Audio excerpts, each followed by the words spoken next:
Hey, good evening. My name's Bob Connors. It's 6:01 p.m. and I'd like to call the April 7th meeting of the Newbury Conservation Commission to order. Mason, could you please read the preamble to the remote open meeting law and take a roll call of members present?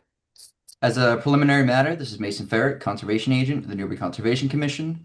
Please permit me to confirm that all members are present and can hear me. Members, when I call your name, please respond in the affirmative. Mary Rimmer, Yes. Dave Clifford, Dave's Dave, you're on mute, Dave. Yes. Mick Brown, Yes. Harry Trout, Yes. Woody Knight, Yes. Bob Connors, Yes. and Frank Wettenkamp, who I believe is not attending tonight. Good evening. This open meeting of the Newbury Conservation Commission is being conducted remotely, consistent with Governor Baker's executive order of March 12th, 2020, due to the current state of emergency in the Commonwealth. In order to mitigate the transmission of the COVID-19 virus, we have been advised and directed by the Commonwealth to suspend public gatherings, and as such, the Governor's order suspends the requirement of the open meeting law to have all meetings in a publicly accessible physical location. Further, all members of public bodies are allowed and encouraged to participate remotely. Ensuring public access does not ensure public participation unless such participation is required by law. This meeting will feature public comment. For this meeting, the Newbury Conservation Commission is convening by Zoom call as posted on the agenda of the Conservation Department section of the town's website identifying how the public may join. Please be aware that other folks may be able to see you and take care not to screen share your computer. Anything that you broadcast may be captured by the recording. Applicants or their representatives may be called upon to speak and or share information to the screen if able on the fly. We're now turning to the first item on the agenda, but before we do so, permit me to cover some ground rules for effective and clear conduct of our business and to ensure accurate meeting minutes. The chair will introduce each speaker on the agenda. After they conclude their remarks, the chair will go down the line of members, inviting each by name to provide any comments, questions, or motions. Please hold until your name is called. Further, please remember to mute your microphone, please use earbuds, and please remember to speak clearly and in a way that helps generate accurate minutes. For any response, please wait until the chair yields the floor to you and state your name before speaking. Board and committee members should be called upon in a first name alphabetical order to ease the process. After the board and committee members have spoken, the chair will afford public comment as follows. The chair will first seek questions to the chat function. When participants are using this function, please list your name, address, and then your question. The chair will then seek questions from the public who wish to speak. They'll be asked to identify their names and addresses and questions, and once the chair has a list of all public commentators, they'll call on each by name and afford 3 minutes for any comments. Finally, each vote taken in this meeting will be conducted by roll call vote. Great. Thank you, Mason. Okay, first order of business is an extension request on DEP file number 0501339, 75 Boston Road. The applicant is requesting an extension of the permit set to expire in the summer of 2026. Mason, can you provide an overview and a recommendation on this matter? Yep. So this was actually amended, I believe, last year. The board voted to approve an amendment, but tonight there is no one able to represent for the project, so they're asking for a continuance to the following meeting to bring up their extension request again. Okay, so that's just continued, so they want to continue it to the May meeting. Yep. Actually, why don't we do this? Just as people are here. Team, the May meeting is scheduled for the same night as town meeting. What is it, May 5th? May 5th. Yep. So that would be a conflict, for us where it's a town meeting that night. Do we want to consider moving our meeting to Monday night, May 4th, or Wednesday night, May 6th, or push it back 1 week? What's the pleasure of the board? I'll put a motion out there to move it to the Monday prior to the town meeting. Okay, so that'd be Monday, May 4th. I'll second that. Okay. Mary, how does that work for you? I'm checking. I think I can make that. Okay. Woody, how about you? I can make it work, Bob. That sounds good. I definitely would be late. I'd have to call in first half hour probably. Okay. Okay. Well, why don't we do this, team, then? We will schedule the May meeting for the first Monday of May. Then we'll get back on schedule and that week there. So, Do we, all right, so go ahead. I was just asking, do we have ample time to advertise that?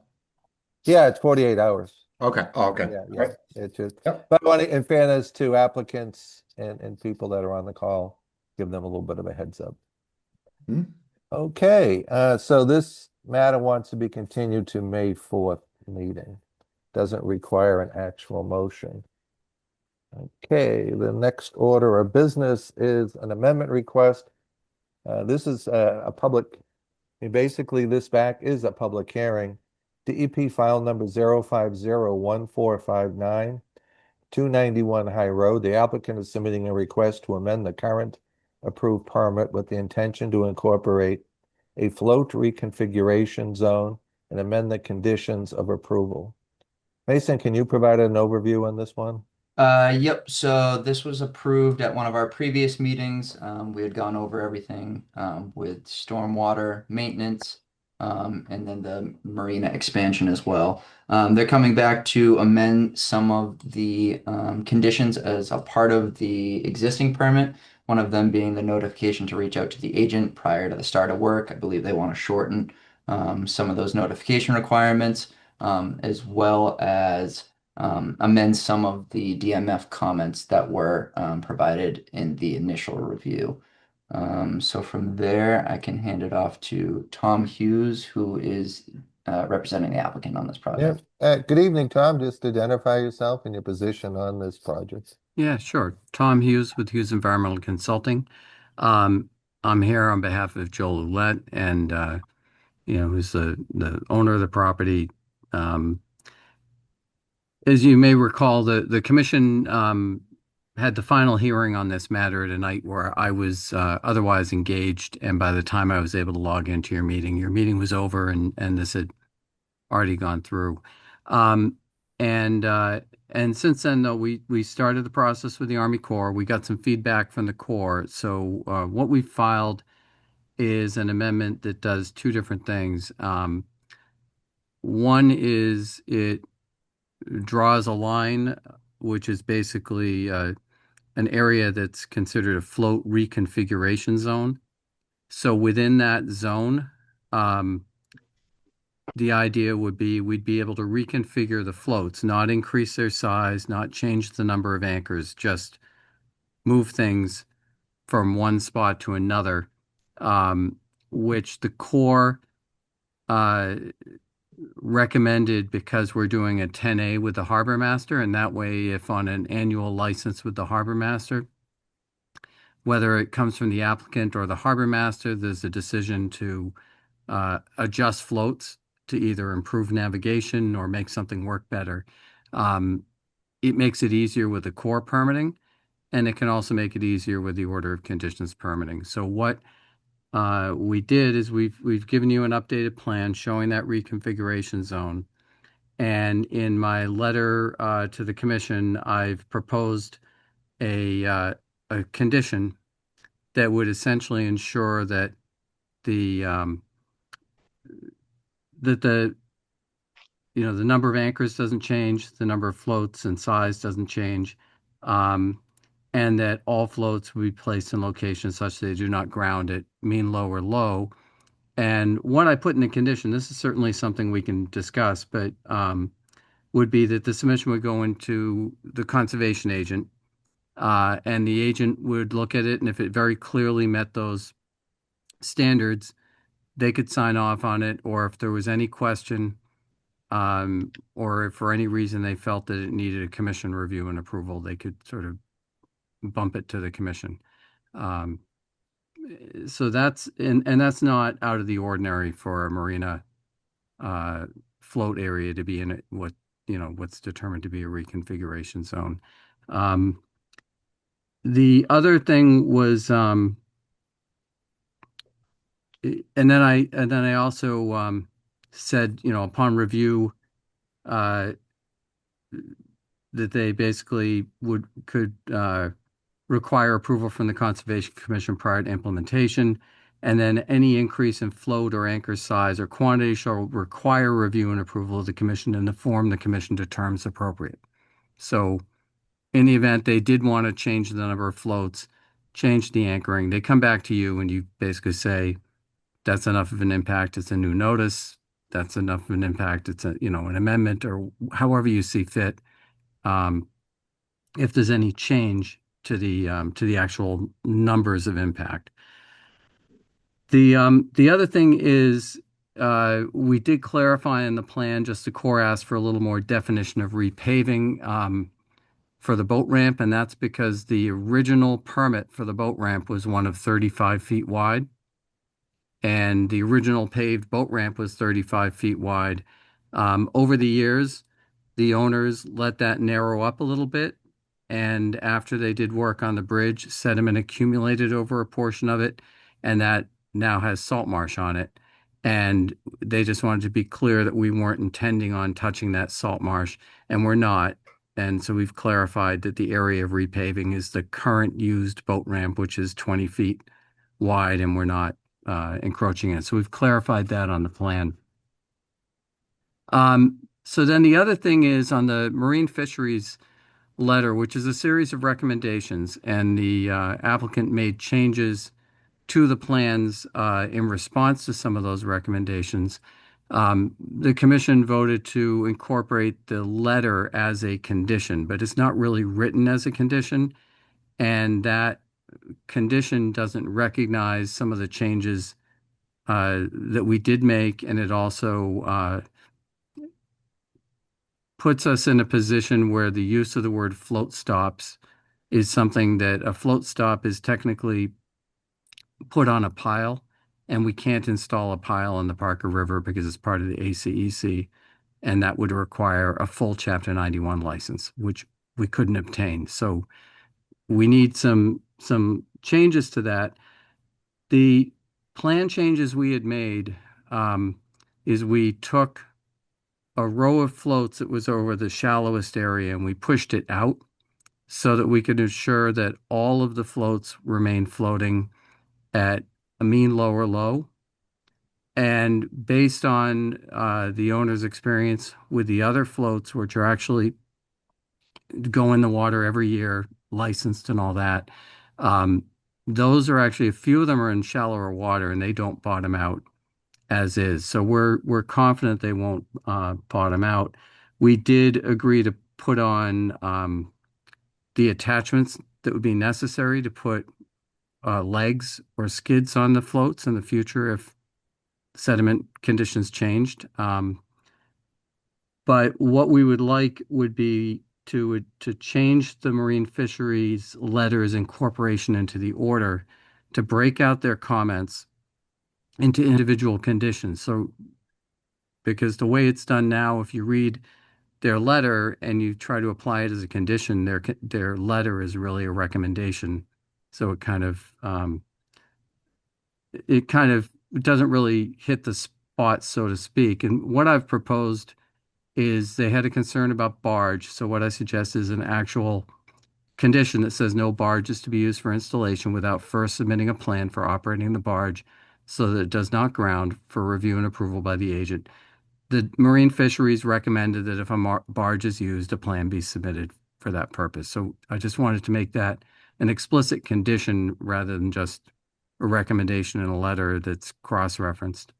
Hey, Tom, let me just make it stop you for a second. What comments did you get from DEP or DMF on your proposed amendments? So I haven't gotten any comments from DEP, but typically when you do an amendment, you send a copy to DEP. The amendment doesn't change the project that was proposed, so the marine fisheries comments stay as they are. Marine fisheries, it's important to distinguish them from natural heritage. Marine fisheries are advisory to the commission, whereas natural heritage are mandatory. They're part of a license. So if natural heritage says this needs to be conditioned, then the commission has to incorporate that, or the applicant doesn't get an endangered species permit. No, we understand that, Tom. Yeah. But certainly the commission can take recommendations and incorporate them as conditions if they choose. And that's what we did on the original Right. order. So. Yeah, no, and I understand that, and I'm not disputing the the incorporation of their recommendations into the permit. It's more that I would prefer that if it was done, it's done with specific conditions. So take their recommendation and create the condition. And I've recommended conditions that effectuate their permit. The one area where I feel that we need the commission to take their advice, but also take what was learned during the site visit and what was learned during our hearings and the changes we made, and not put it as written in the marine fisheries letter, is the part about the elevating of the floats. Because if we use float stops, we can't do the float project at all, because that's a pile supported thing. If we use feet or skids, which are our two options here to elevate a float, then we can do it. However, and we talked about this a little bit during the site visit and a little bit during the prior hearings, the problem is if you go to get it at, I forget the height they had in there, I think it's 30 inches above the substrate, it means your feet or your skids are going to be banging on the mud at almost every tide. What we did is we found a way to get every float so that they don't ground. Okay, Tom, let me do this. Yeah. You know what, you've gone beyond the 10 minutes. Let me open this up to questions, and then we can focus on what questions or concerns the members may have. If that's okay with you at this time. Yeah. Okay. Mary, why don't we start with you, and what questions or comments do you have for Tom? It seems to me that by moving the floats as you have done and agreeing not to use the barge, to having a barge bottom out, then you've complied with the conditions from DMF. So we can codify that in an order, a new order referencing a new plan date, with the revised plan.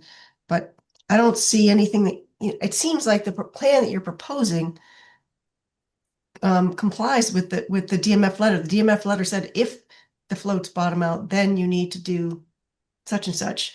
It doesn't say you need to put float stops on. So now you've got a design that doesn't require float stops. So So I guess I look at the marine fisheries letter, and I think some people could read that saying that even if they don't ground, they need to be elevated above the bottom by that elevation. I didn't read it that way, but it's an easy enough fix. If you'd like to have it fixed through the order, or not fixed, but clarified through the order, I don't have a problem doing that. I just think the plan that you're submitting already meets the recommendations that DMF laid out in their letter. So I think my recommendation would be just to, issue an amended order with it referencing a new plan date, referencing, I think, even though it's shown on the plan, having it specified in the order that the 20-foot width of the paved area of the ramp be maintained so as to not impact salt marsh, that any changes to the float numbers or size of floats or anchors be subject to further review by the commission, and that the and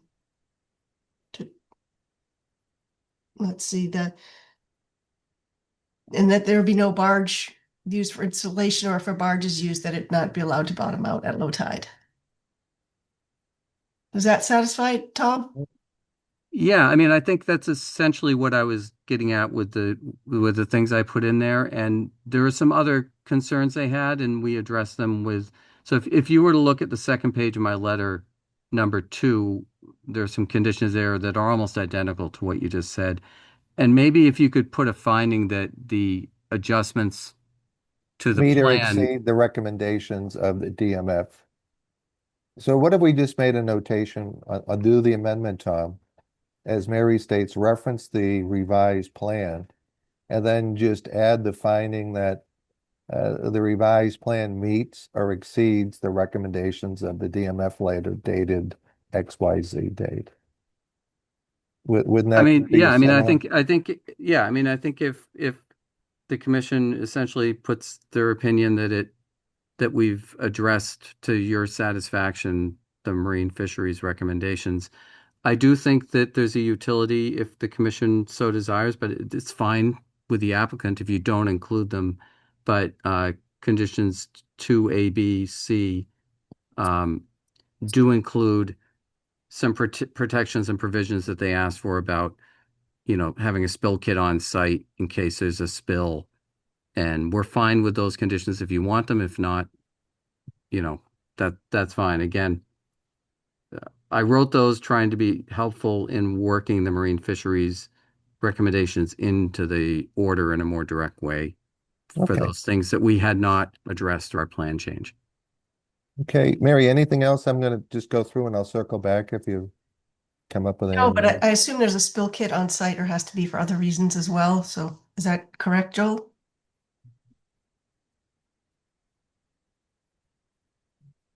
Yeah, he's not answering, but I think any marina does have to have one. Yeah. Yes, we currently have a spill kit. Yep. Yeah, Okay. there are Thank you. hazardous materials on site. There has to be. Has to be, yeah. Yeah, and depending on your quantity of hazardous materials dictates what your spill kit needs to be and where it can be located and how it's labeled. Yep.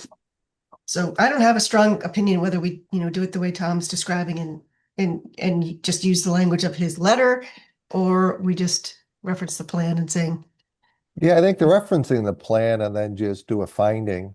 Yeah. That it meets or exceeds the recommendations. I think it's just going to be the simplest way to get us to the finish line.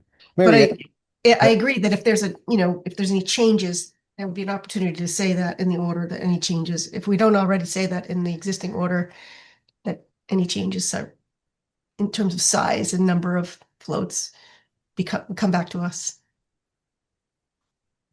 That's it. Thanks. Okay, thank you, Mary. You know what, Mick, why don't I start with you? You have, why don't I go to you next? Well, while we're talking about spill kits and first aid kits. Yeah, that's kind of my, kind of falls under my umbrella. No, I just said, and it's, excuse me for my ignorance, I guess. Tom was talking about DMF requirements and DMF regulations, and we're going to capture that in a CONSCOM order of conditions. So do we have jurisdiction on those regulations? Can we enforce them? Like from a legal standpoint, where they're another legal body? They were just recommendations. They're not regulation. It's DMF recommendations that we can adopt or not adopt. Okay.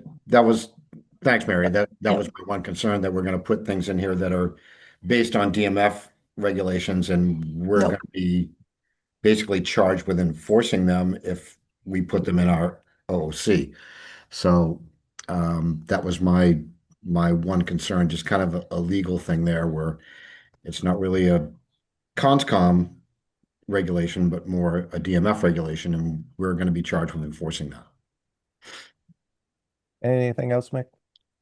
No, if we want to talk more about spill kits, we can do that. But Well, I think I'm looking at 30 people that are waiting to hear from us, so I think we can, if you're all set, we'll move on. yeah, I am. Woody. Thank you. And then thanks, Mary. Thanks, Mick. Woody, any thoughts on this one? After following the conversation, it all sounds good. So I'm good with questions. Thank you, Bob. All right, thank you, Woody. Harry, how about yourself? What are you thinking on this one? No, I agree with Woody. You Okay. guys covered it, so I'm Yeah. all set. Thank you. Okay, thanks, Harry. David, what are your thoughts?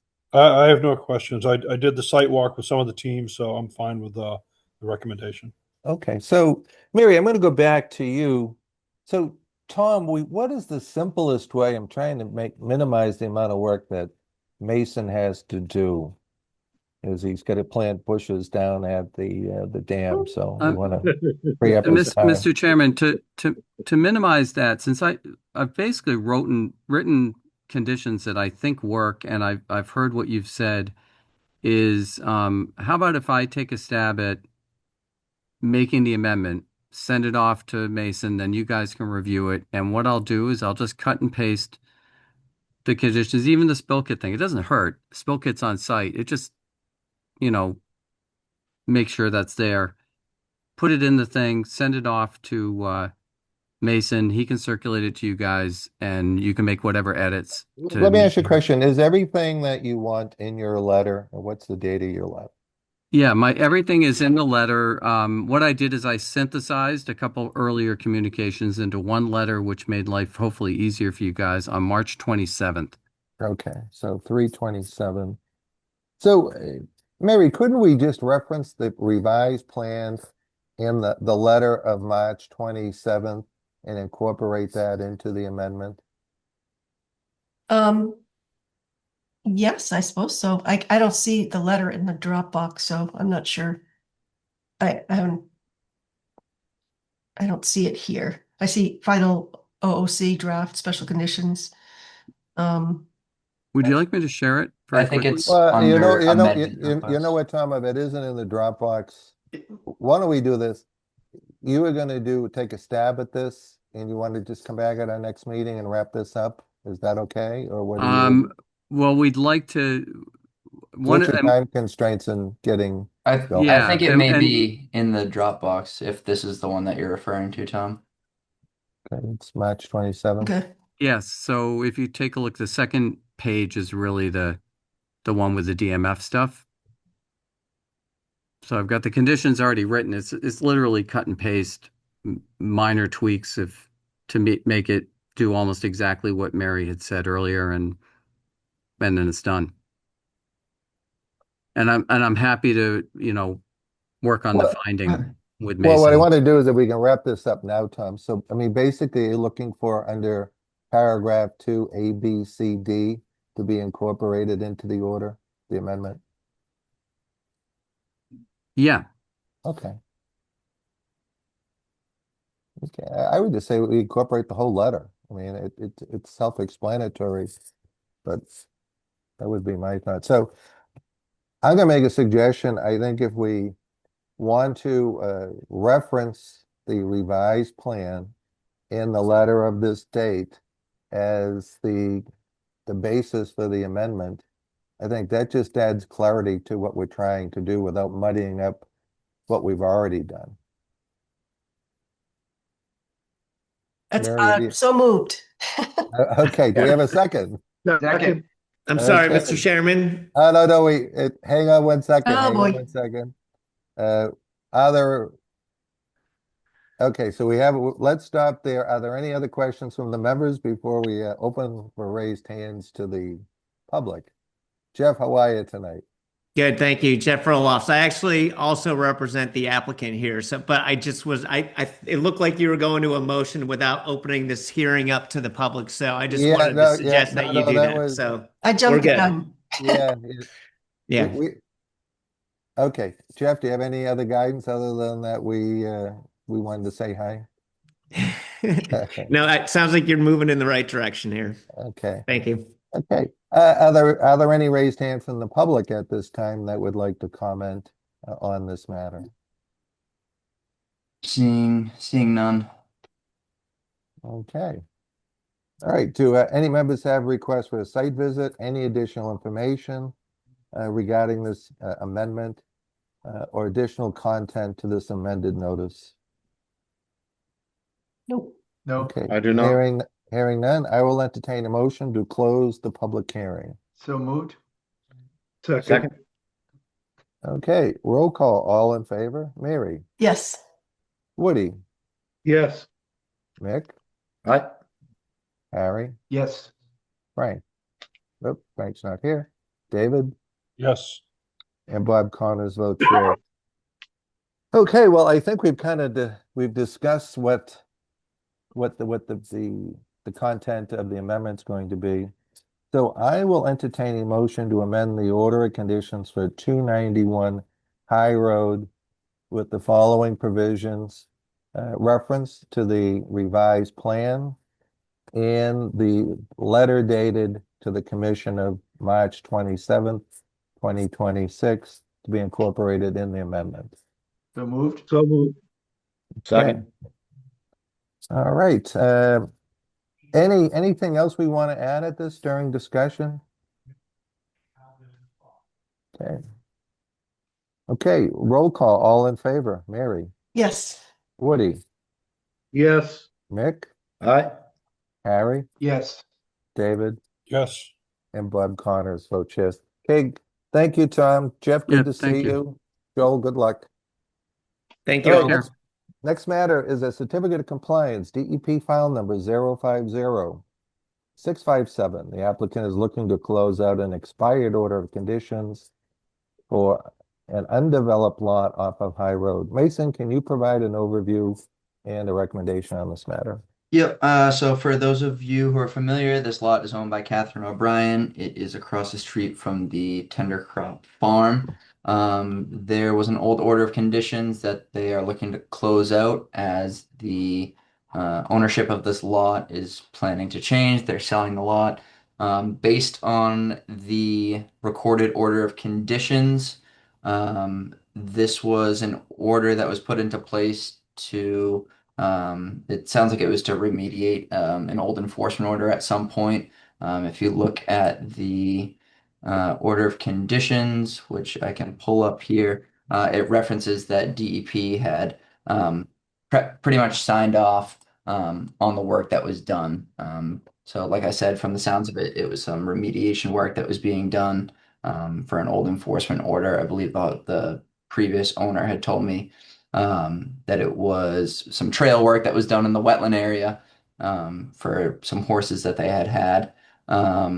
So I was able to walk the site with the homeowner. There's no existing disturbance now, and I don't see any issues with closing the project out tonight.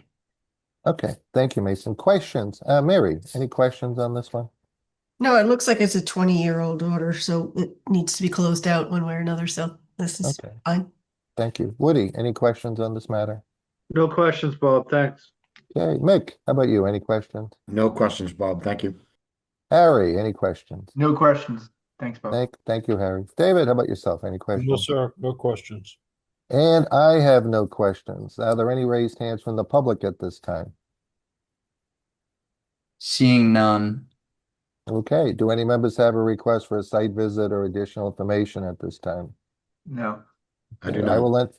I will entertain a motion to issue a certificate of compliance for DEP file number 050-657, as I do not have an address. So moved. Second? Okay, roll call, all in favor? Mary, Yes. Woody, Yes. Mick, Aye. Harry, Yes. David, Yes. and Bob Connors vote yes. Okay, moving on. If I could just add something on that, Bob, real quick. Yeah, you Th- certainly th- could. This is an old piece of property, and we may run into the same scenario as we did with the address off of Newburyport Turnpike, where the registry may not take the digital signatures because of the type of recorded land that it is. So it is recorded land? I believe so. Okay.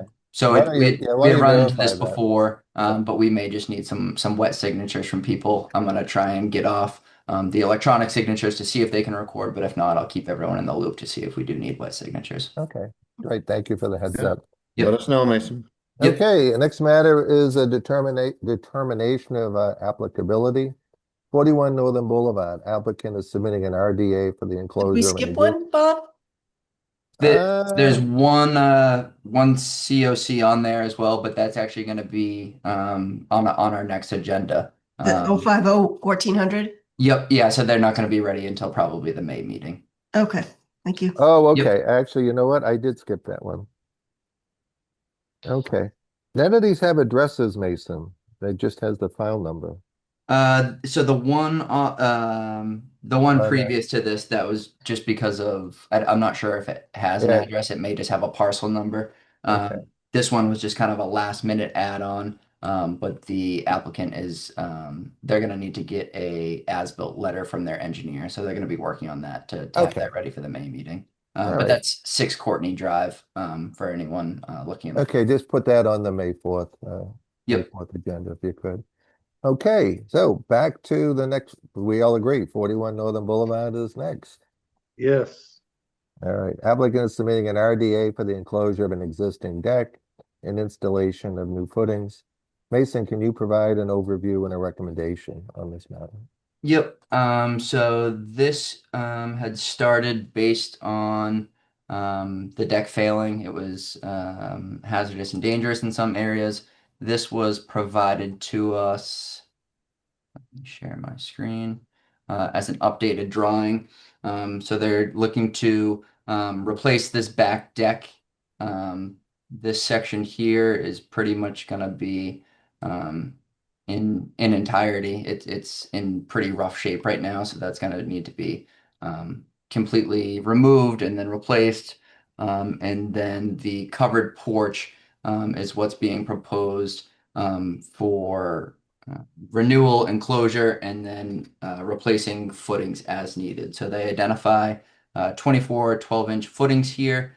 And I will note that this small section in red right here is a proposed addition.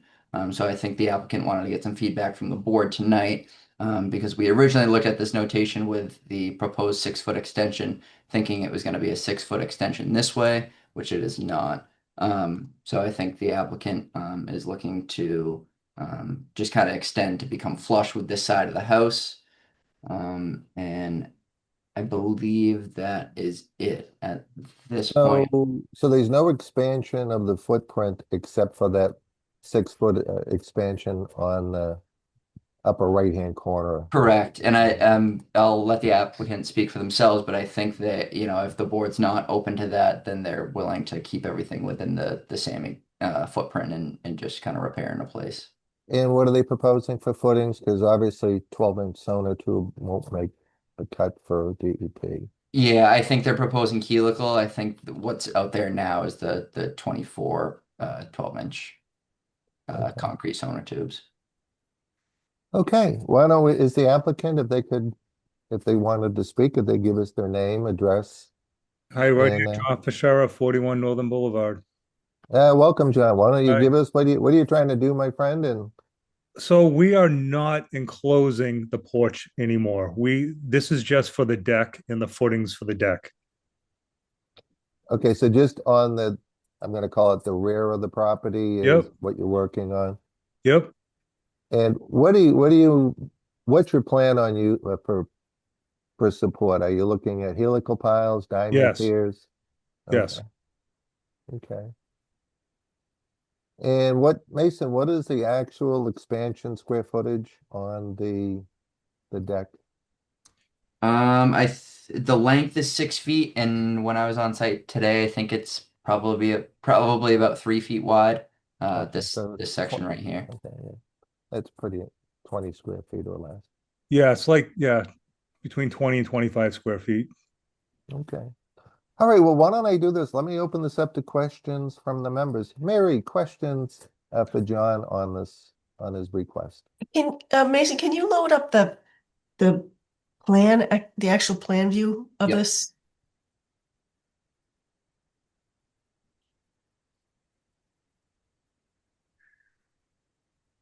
I think it's called HP scanner or something. Okay. Yep.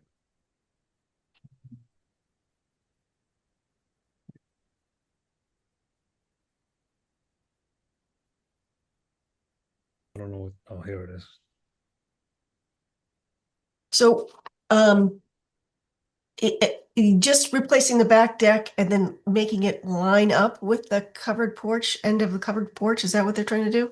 Yep, which is right about here. So this would be the area of expansion. Okay, so it'd be really great just to have this plan marked up so that it's clear what is being done and what we're approving. That's what I was getting at with my comments the other day. It's just Combining the two plans. Yeah, well, you can have reference both plans, but this is the one that shows you where the activity actually is occurring on a little more clearly. So just add the reference to the helical piles, the exact expansion of the deck. Yeah, even if you just highlight or something written for the just record that shows that's the limit of the work. Handwritten notes on the plan would work for me as well. So yeah, thanks. Okay, thank you, Mary. Woody, questions for John on this? And this is a 2nd-story deck, correct? Sorry? 2nd-story deck? No. No, first story, all right. So there's vegetation there now or no? No. Okay, thank you. That's my only question. Thank you, Woody. Mick, any questions for John Yes. on the project? Hi, John. How you doing Hi. tonight? Just a quick question. You have sonotubes, concrete in the ground now, and you're going to I replace believe them so. with helical? I believe so, yes. Okay. Is there a plan for the demo of those sonotubes? And I thought that we were going to, I think, leave them there and go a little to either side of them or reconfigure them differently. okay, so that might require to restructure the deck itself, or is that already the plan to? I don't know. I don't know the answer to that. Okay. Yeah, that'd be good. So Mick, John, I think Mick's comment is where your existing footings are now is probably aligned with the layout of the framing. We're taking the old cement footings out. Quint Caldwell's my builder. He's unavailable. I'm just texting him right now for that answer. Okay. Okay. Great. If they're in alignment structurally, then you'd have to remove the concrete. Okay. We typically would ask that you remove the concrete. Okay. That's no Okay. problem. So why don't we just make that notation on the plan that existing concrete footings, will be removed upon completion of the renovation. Okay. I'll do it. That's no problem. Good question. How do they get removed? What kind of equipment do you use? Right. Just digging it out? Yeah, it's not Yeah. that big of a deal, Mary, because Okay. they're in sand, so. Yeah. And I'm saying that, but depending on what they are, it looks like they've been there a long time. They're probably just 36 or 40-inch deep sonotubes, not mushroomed at the bottom. That Okay. would be typical for the island. John, what's the elevation of the deck in the rear of the property? But how many feet above grade is it? 4 feet? 4 feet. Okay. Yeah. Okay. Mick, any other questions when I move on? No, that was just No, some good detail point. on Very good point. demoing the existing concrete. Yep. Yep. Thank you, Mick. Harry, Okay. questions for John on this? I don't have any questions at this time. Thank you, Harry. Frank, my buddy Frank is probably in Colorado. David, questions? No questions, Bob. Thank you. And I have no questions. Mary, I'm going to go back to you. Any follow-up questions? No, I had a couple of special conditions, but Okay.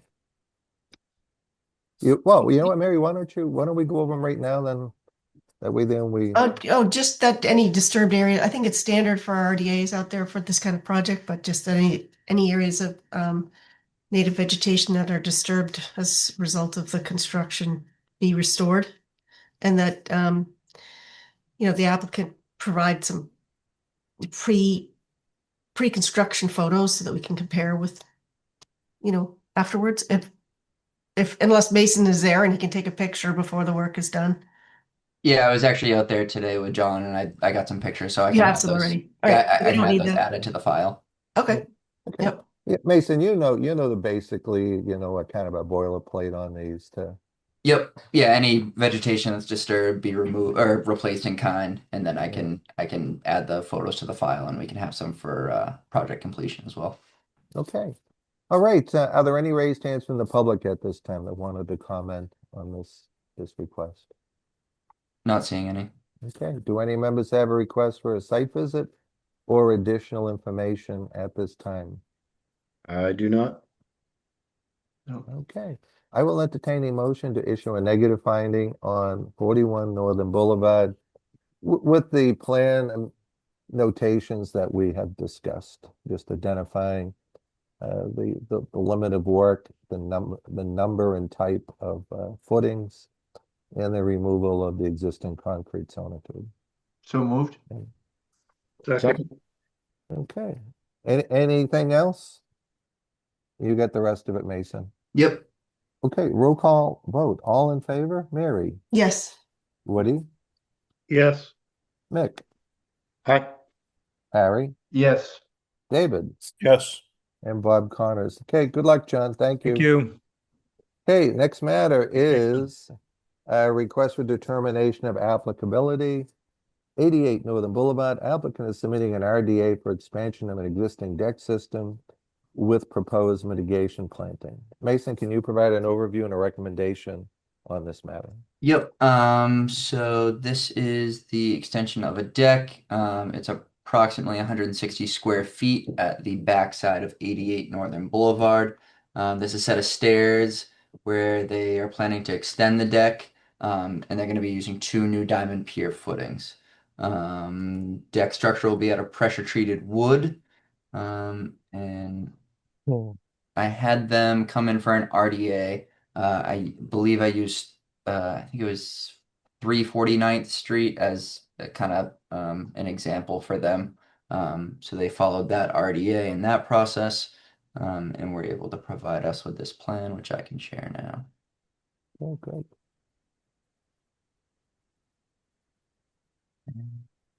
Should be able to rotate this.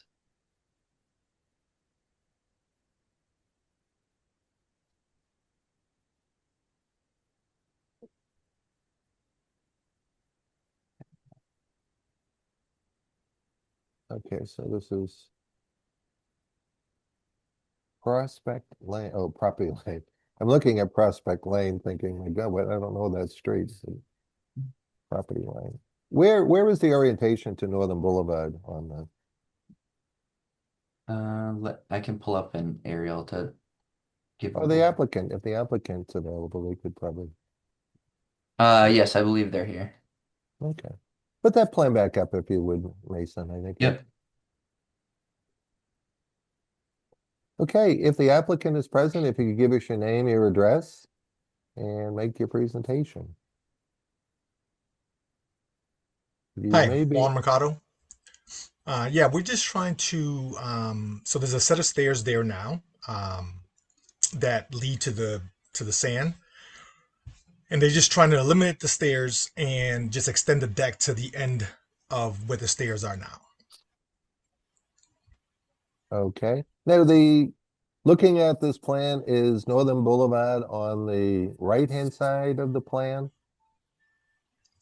Left. So this is the back of the house, ocean. Okay, the stairs. Okay, so the stairs are on the ocean side. Ocean side, yeah. Okay. That's the extent of what you want to do is eliminate the existing stairs, cover the existing footprint with the raised deck that matches the elevation of the existing deck? Correct. Okay, and you're going to use 2 diamond piers or 2 helical piles? Diamond piers. Diamond piers, okay. Why don't I stop there and open this up to questions from the members? Mary, any questions on this one? Yeah, just do we know, Mason, where the 160 square feet of native dune grass vegetation is proposed? Did you look at that location or logical? Is that logical?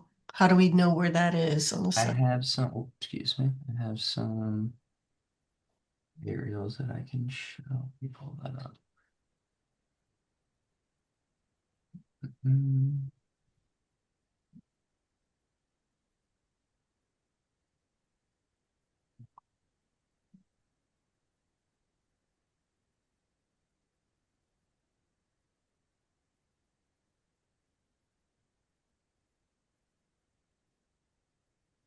So looking at these aerials here, it looks like they may be tight on space or it's already vegetated.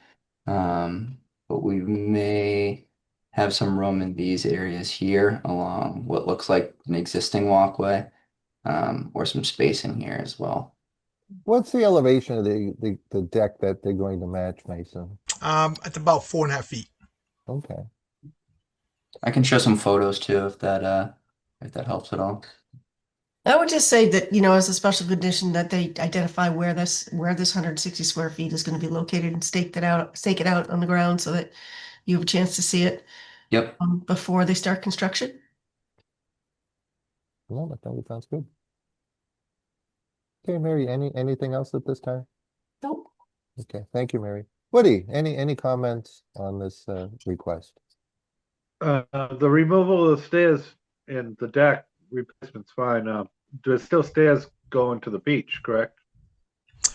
Yes, the main deck, what we're extending from, there's a set of stairs going down to the beach. This is just an extra set of stairs that was built when the house was built.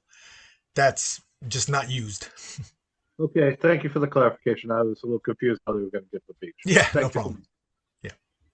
All set, Anything Bob. else? Thank you. Thank you, Woody. Mick, any questions? No questions, Bob. Thank you. Thank you. Harry, how about yourself? No questions. Thanks, Bob. Thank you. David, any questions? No, no questions, Bob. Okay, and I have no questions. I mean, the area that you're building over is already, it's already disturbed by the stairs. You're actually letting probably more light and ventilation in for that area to reseed itself for the vegetation. All right, are there Mary, anything else before I open this up, see if there's anyone from the public?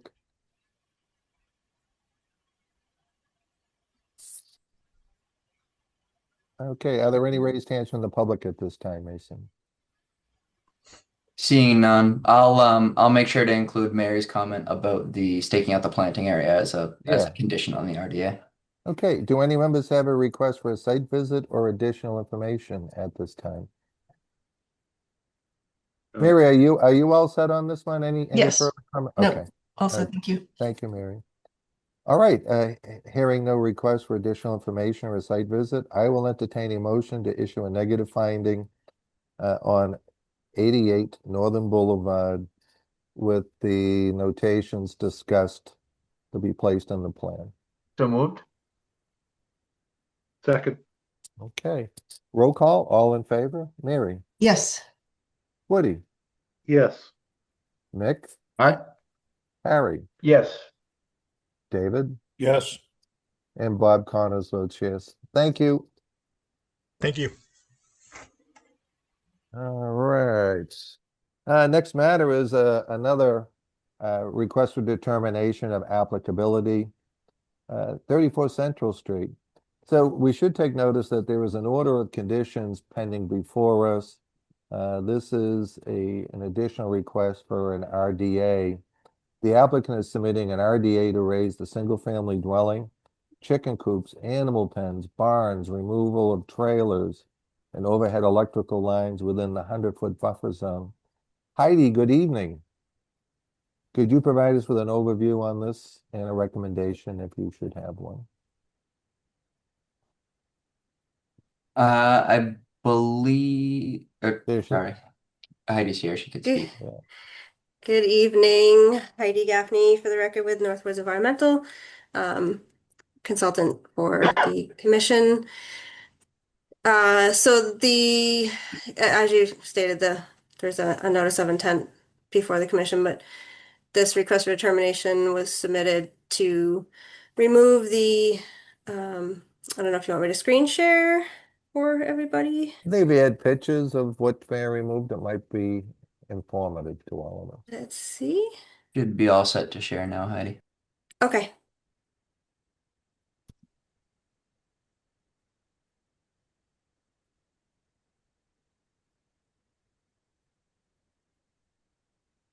Alrighty. So if everyone can see this.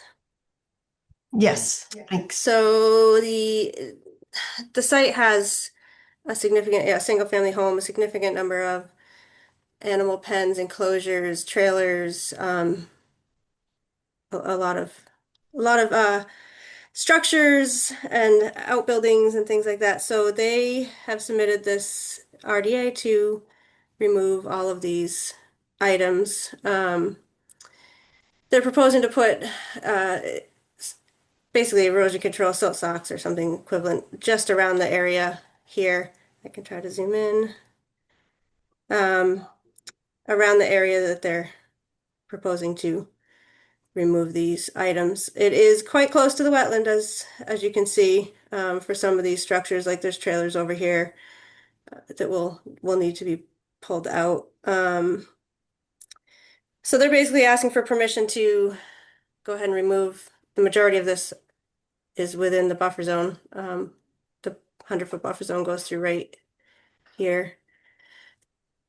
So my recommendation, if the commission is inclined to allow for the removal, would be to allow for very specific removal of the structures only, no grading, no site work, no, minimize soil disturbance, and seed, at least with something that's gonna temporarily hold things in place once they're done, because it will be messy. Just due to the amount of removal to be done, there would be some disturbance, but I would limit on no grading or anything like that. Okay. So Heidi, what about if they have a full foundation and they're removing that and now you have a depression in the specific area? What are your thoughts on how they would recommend to remediate that? Well, very true. Yeah, because removing the structure without removing the foundation is probably gonna be an issue for other regulations. So that is a good question. I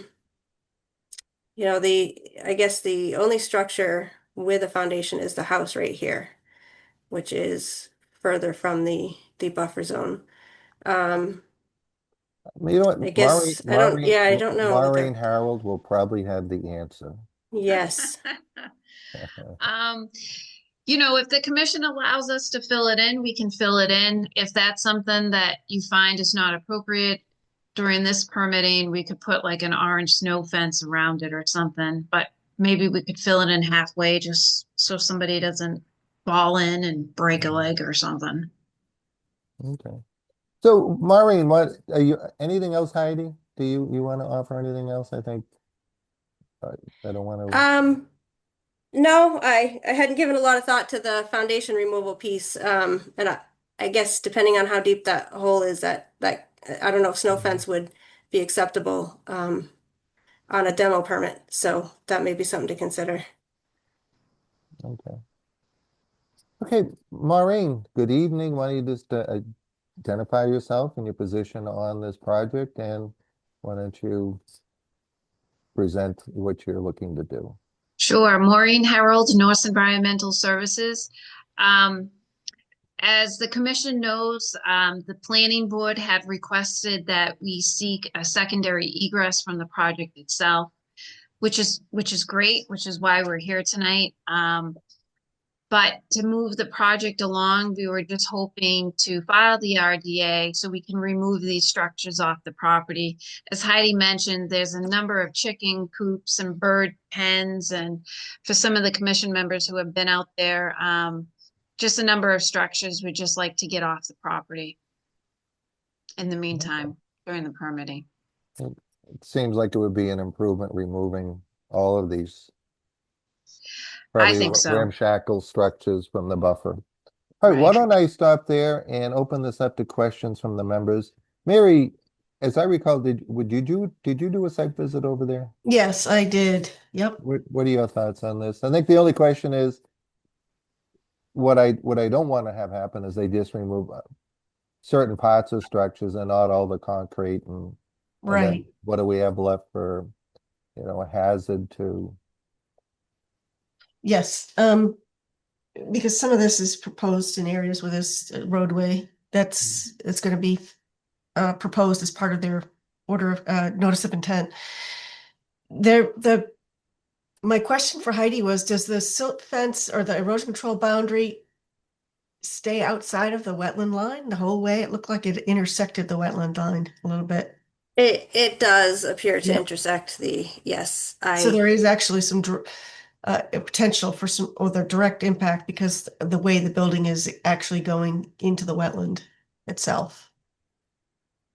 In one particular area especially, but it's a trailer, so I was going to follow up to see if there's options it really is only close in one, well, it's close in two areas. It appears to go in one area that I know it's a trailer to be pulled out. So that's something that we should ask the applicant or the representative to see if that could be adjusted. Right. And I mean, ideally what would happen is you take that out and then move the silt fence, where it's so that it is stays above the wetland line. That's not a problem. We can accommodate that. Okay. Yeah, I mean, most of these structures, like you said, except for the house itself, are temporary. I don't know if there's some benefit in terms of soil stability to maintaining the foundation in place while you're going through the rest of the permitting process, because that would involve a lot more site work that is not really in the RDA category. So once you start earth moving and digging and filling in holes and things, that's in my mind that's part of the development project, not an RDA to just clean up the site. So I'm assuming that work it will have to happen eventually, but I just don't know whether or not we need to have that happen as part of the NOI. The rest of the building can come down, but And then just fence off the foundation for safety. yeah. Okay. All right, Mary, anything else? No, thanks. Okay, Woody, any questions on this one? The trailer you speak of, I believe, is a camper on wheels, so I understand that can just be pulled and address Mary's concern. And the foundation, I hadn't thought about the foundation, but I don't know if you fill it in for safety or fence it off for safety, but whatever is best practice is probably what should be done. And other than that, I don't have any other questions. I think it's an improvement to clean it up while the other process is going on for the secondary road. So, Okay, anything else, Woody? no, I'm good. Thank you, Bob. Okay, thank you, Woody. Mick, any questions? No, I think both Woody and Mary covered it. Just staying outside that 100-foot buffer with your silt fencing and protection that way. And as far as the excavation safety, whoever your contractor is for that excavation, that gets into OSHA regulations for construction as far as protecting falls into that hole. And that's really on your contractor to present you with a plan of how they're going to protect that. Because once they dig, they own that hole. So Right. just reach out to your contractor on that and be under OSHA construction regs. But you just have to protect from the general public, falling into a hole. So if you can backfill it such that it's not greater than 4 feet, then you're covered. So, but yeah, just reach out to your contractor on that as far as like giving you some assistance with putting that into your plans. Okay. Anything else, Mick? Nope, I'm good. Okay, thank you. Harry, any questions for Maureen on this? Or No question, but just a comment. I agree with Mick and Woody, just the safety of that hole, and if they just make sure that's addressed, I'm fine with everything else. Thank you, Bob. Okay, thank you. David, any questions on this matter? I'm not familiar with the property. Is there any potential for buried oil tanks or anything like that on the property? No, it's a good question. We're not aware of anything buried that's on the property. I know as part of the development of the property, a number of deep holes have been performed throughout the entire site. We did not discover anything buried. There's also a septic system proposed on the property. Again, a number of deep holes and perk tests were performed, and there wasn't anything discovered. I think this property has a history of some farming and obviously animals and birds and chickens and ducks and all that stuff. Other than that, that's all that I'm aware of. Okay, thank you. Okay, anything else, David? No. Okay, thank you. All right, so just to do a recap, it seems, Maureen, that moving the trailer that's on wheels and then just reestablishing your erosion control is a good point. On the foundation, you're going to remove all the wood and all the content. I think to Mary's point, for an RDA, if you leave the foundation and then just safe it off with some sort of an orange fence barrier, snow fence or something, your contractor will certainly be able to do that. It probably makes more sense taking that concrete out when you're fully permitted. And then we're Okay. No grading or excavation. So at this point, you want us to leave the foundation? What we can't tell you is that you can start grading or filling. Okay. Well, we can tell you what you can remove, and then you have the safety factor that's been kind of identified. Okay. Okay. Well, on the foundation, is that fully in the 100-foot? Is that within the 100-foot buffer? Yes. Okay, well, I mean, Mary, just where it's not in the 25 or 50, and it's within the 100-foot buffer. Oh, it's right next to the wetland. It's right up pretty close. Can we see that plan one more time, Heidi? And also while you're doing that, Heidi, do you know if there was it 21E done or Maureen? I think they did, what's like the preliminary 21E, Mary? Is that a phase one? Phase one. Yeah. I think that a phase one was done and they didn't find anything, so it didn't lead them to like a full 21E. Okay. Yeah. But So it looks like the house is greater than 50 feet away. The back, let's see, the back 1-story barn where it bumps out a bit. That just part of that falls within the 100-foot. the 50-foot, you mean? Is that the 50 right there? This is the 50. Yeah, that's the 50. Yep, and this must be the back barn, yes. Yep. No, further up, Heidi. This is the house. Oh, you Right. mean the house and then this back barn?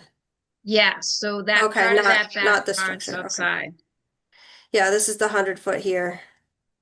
So the house is entirely within the 100, but outside the 50. Okay.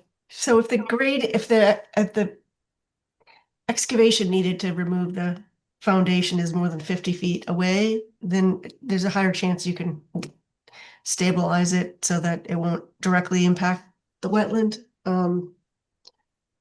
I'd be okay with that if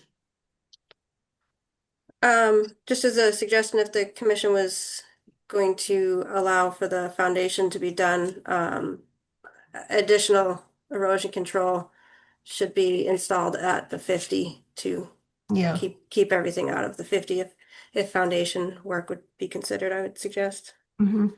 That's reasonable. That's not a problem. We can do that. Okay. It's a good suggestion.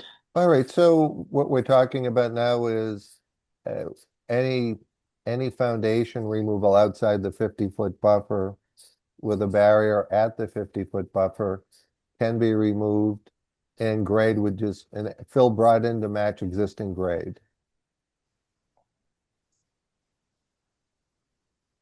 That works. Okay. All right, let me go back around. Any other questions, Mary? Anything else you want to add on this? Just, we need usual seed, stabilization. seed and stabilization immediately following completion of work. And, this is a site that's going to have to be monitored closely because the work is pretty in close proximity to the wetland there. So again, pull the trailer, reestablish the wetland siltation, erosion control. You're going to agree to put erosion control at the 50-foot barrier to protect that. And anything outside that, you can remove concrete, the structures, and fill to grade. That's great. Thank you. We can accommodate those. It's not a problem. Okay. Anything else, team, that we want to discuss or at this point? Okay. Are there any Go ahead, Dan. Only just that it would, maybe not for the RDA, but at least for the NOI, that maybe a site visit should be scheduled to see the layout of the proposed road, but we can talk about that. Yeah, on the next. Okay. Yeah, okay. All right. Are there any raised hands from the public at this time that would like to discuss this matter? I see one hand that's up. Kathleen? Yes. Hi, Kathleen, if you give us your name and address, and then what questions or concerns do you want to pose to the applicant or the commission? Sure. My name is Kathleen Sperling. I live at 10 Parker River Drive, which is the road off of Central Court. Central Court is this property is on the corner of Central Street and Central Court. So I am extremely concerned about the wetland perspective here. I live right around the corner and I drive by there. The topography, I think that's the right word. The way the land is very, very uneven. And I think in order to protect the wetland that's up front, they're going to have to really bring a lot of gravel or dirt in. And really concerned about that buffer zone. As Mary Rimmer said, the house and everything is very close to this wetland. When this project was originally brought in, the neighborhood brought up that there was a wetland here, and the applicant said it wasn't really a wetland. It was runoff from the house, which we have totally disagreed. So I'm totally thrilled that it's gone before the Conservation Commission. I will suggest that the Conservation Commission go walk the property because there's a lot of issues on the property, not only this, Kathleen, can I just offer one? There's two matters before us tonight. Yep. The first one is simply the removal of these ramshackle buildings. Yep. Then we have a continued public hearing on the actual project. I'm just wondering, do you have any concerns with the removal of these chicken coops and outbuildings and because we're not going to allow any grading or disturbance, and we're making sure that they actually have a double layer of erosion control. Okay. I'm not adverse to the removal of all of the chicken coops and everything like that. I'm concerned about the demolition and how that will affect the wetlands on the front part of the property, even with whatever kind of buffers that they're going to put up. That's my concern on this section, and I will bring my concerns regarding the road later. So can you be specific on your concern about the demolition of, is it the house, the back barn, what? It's the house and the front barn, which is close. There's a creek that goes there, and I haven't walked the back of the property because, of course, it's private property. But Woody is correct. There is a camper that is very close to the little creek there that has to be removed. The rest of the trailers that they just put on the property are in the front of the property. So I'm concerned about the demolition of the house, like you're talking about the foundation and stuff, and how that will affect the creek, the wetland creek that's right there within the buffer zone. Okay. The intent in the direction of the commission is to have actually a double layer of erosion control that would have to be maintained during the entire demo project. And then this area would have to be revegetated or reseeded immediately to stabilize the area. So I heard all of that, and okay. What they're going to do. But as Mary said, I think you guys are going to have to monitor this property. Oh, certainly. Because there's so many issues regarding the topography that's going to be an issue for the wetlands and for the wildlife habitat. So I will stop there and wait for my time for the road. Okay. Yeah, Kathleen, what we always ask is prior to start of construction, that the contractor set up a pre-construction meeting with the agent so that he can inspect the erosion controls that are being put in, and that they're in correctly and in the right location. Okay, thank you very much. And just quickly, the wetlands, when it rains, goes into the first house, I can't remember the number, on Central Court. So I'm concerned about that neighbor's issue. So I will stop now. Thank you. Thank you, Kathleen. Okay, so Maureen, you heard you heard Maureen's concern, Kathleen's concern.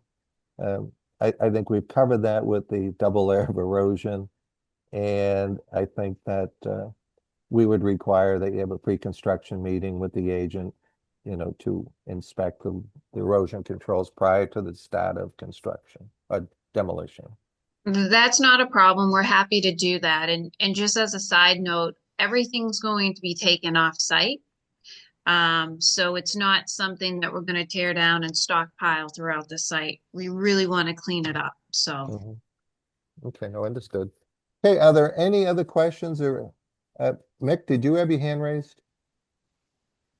Yes, You're on just mute. briefly, and I think it would help everybody, Maureen. We established a limit of work, so we have that line established within the plans, but also just have that general discussion when we're on site, like where heavy equipment can and cannot go, and that you clearly define where your spoils are going to go, and are they going to be removed at the end of the day? Are they going to sit there for a week? So, just some general guidance about where the construction spoils, demo concrete, all those things are going to go. And Absolutely. okay. We're happy to meet Mason and anybody else from the commission to have a pre-construction meeting. So not a problem. Okay.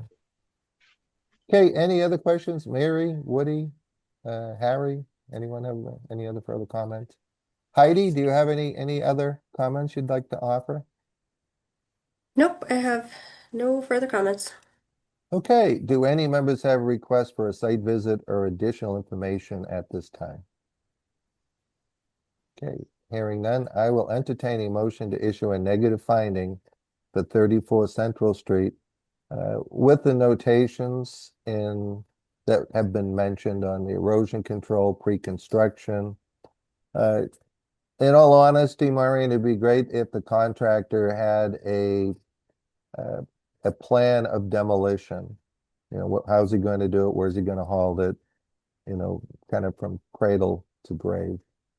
Okay, I can have Jerry do that. Yeah, it's pretty simple, and have it reviewed by the agent. Okay, not a problem. Okay, anything else, team, before I call for a vote? No. All right. So I'll entertain the motion to issue a negative finding for 34 Central Street with the matters as discussed. No moved. Second. Second. Okay, roll call, all in favor. Mary, Yes. Woody, Yes. Mick, Aye. Harry, Yes. David, Yes. and Bob Connors votes yes. All right. Thank you. 7, 8. Okay, so we have a continued public hearing, DEP file number 0501459. Newbury Town Beach Project. The town of Newbury is submitting a notice of intent for the removal of debris and the reestablishment of existing beach access ways. Mason, can you provide an overview and an update where we are in this and a recommendation? Yep, so we just got an additional information request from NHESP to provide, what the town is doing for state listed species protection, and then a shorebird protection plan for the installation of the mats. So they want to see how we're going to be protecting the species during the installation of these mats. So Evan and I are working together to gather the necessary information for them and send that out for their review. So upon their determination letter, we can bring that back to the board and have that presented again. But until then, they had requested continuance into our next meeting. Okay. I will entertain a motion to continue the public hearing to our May 4th meeting at the applicant's request. So moved. Second. Okay, roll call, all in favor. Mary, Yes. Woody, Woody, Mick, He stepped out. Aye. Harry, Bio Yes. break. Yeah. David. Yes. Okay, and Bob Connors. Well, we have a majority vote on that anyway. Bob, All right. but Bob, it's Monday, May 5th. I think Is it Monday, May 5th or 4th? 4th. Tuesday's the 5th. Yeah, Oh, 5th okay. is the normal meeting, yeah. Okay. Okay. I'm sorry, Bob. I had to step away. I vote yes as well. No, thank you, I Woody. apologize. Okay. All right, next matter, continue public hearing, DEP file number 0501455, Old Newbury Golf Club. Applicant is submitting an NOI for golf course maintenance work, including tee box relocation, tree removal within the buffer zone areas. Mason, can you provide an overview and an update and a recommendation on this matter? Yep.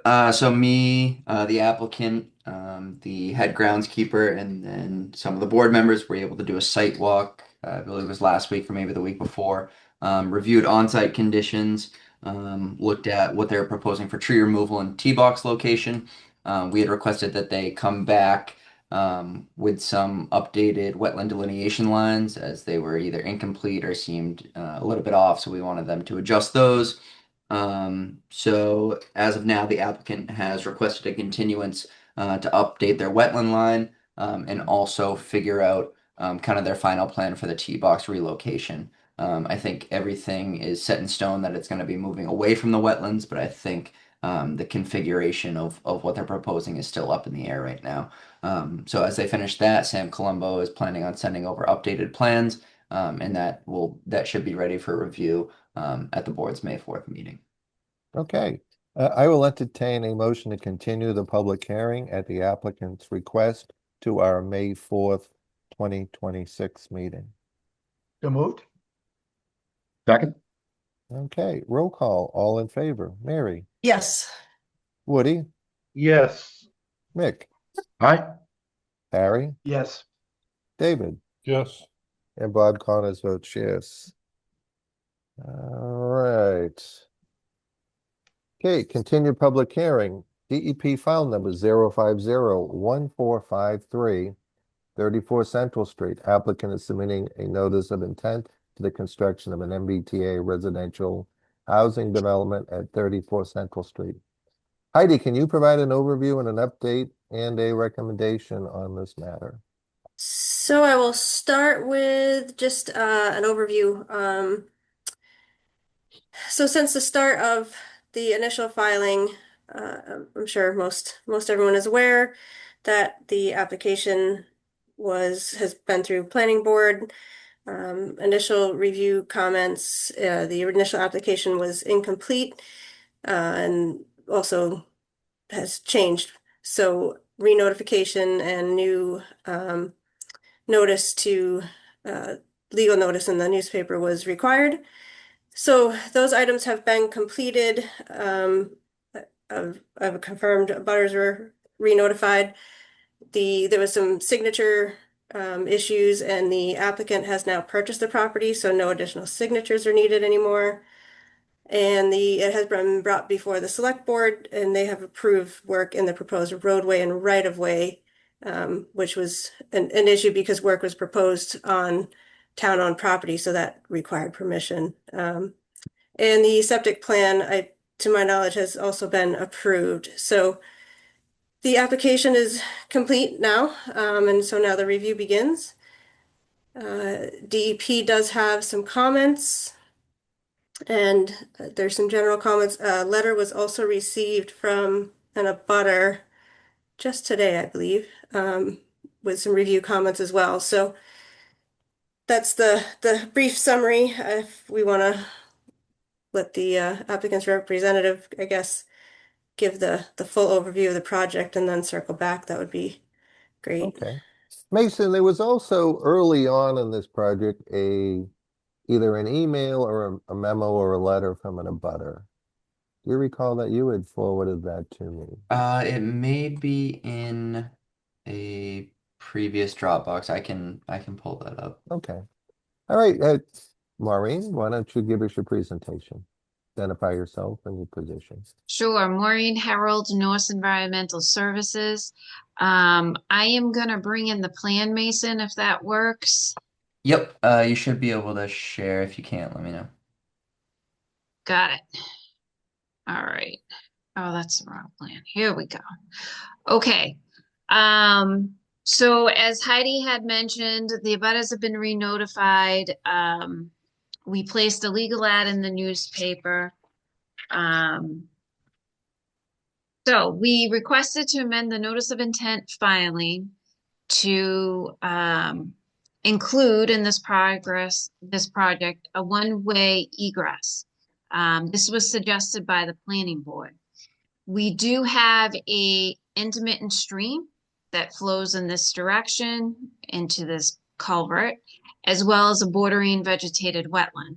The commission may recall that we had filed an ANRAD sometime in 2025, maybe summer, fall, not sure, but the commission had issued the ANRAD confirming the wetland boundary.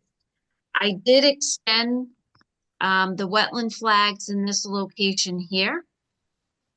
as well as flag the bank of the intermittent stream. I provided the commission with a lot of paperwork regarding this amendment. So this roadway crossing, it's proposed to be 24 feet wide with 2-foot shoulders on each side of the roadway. This is proposed between building 1 and building 2. The one-way roadway egress proposes to alter 2,611 square feet of BVW. And we're proposing to replicate 2,649 square feet of BVW. And this is the location of the wetland replication area. The project in itself and the culvert.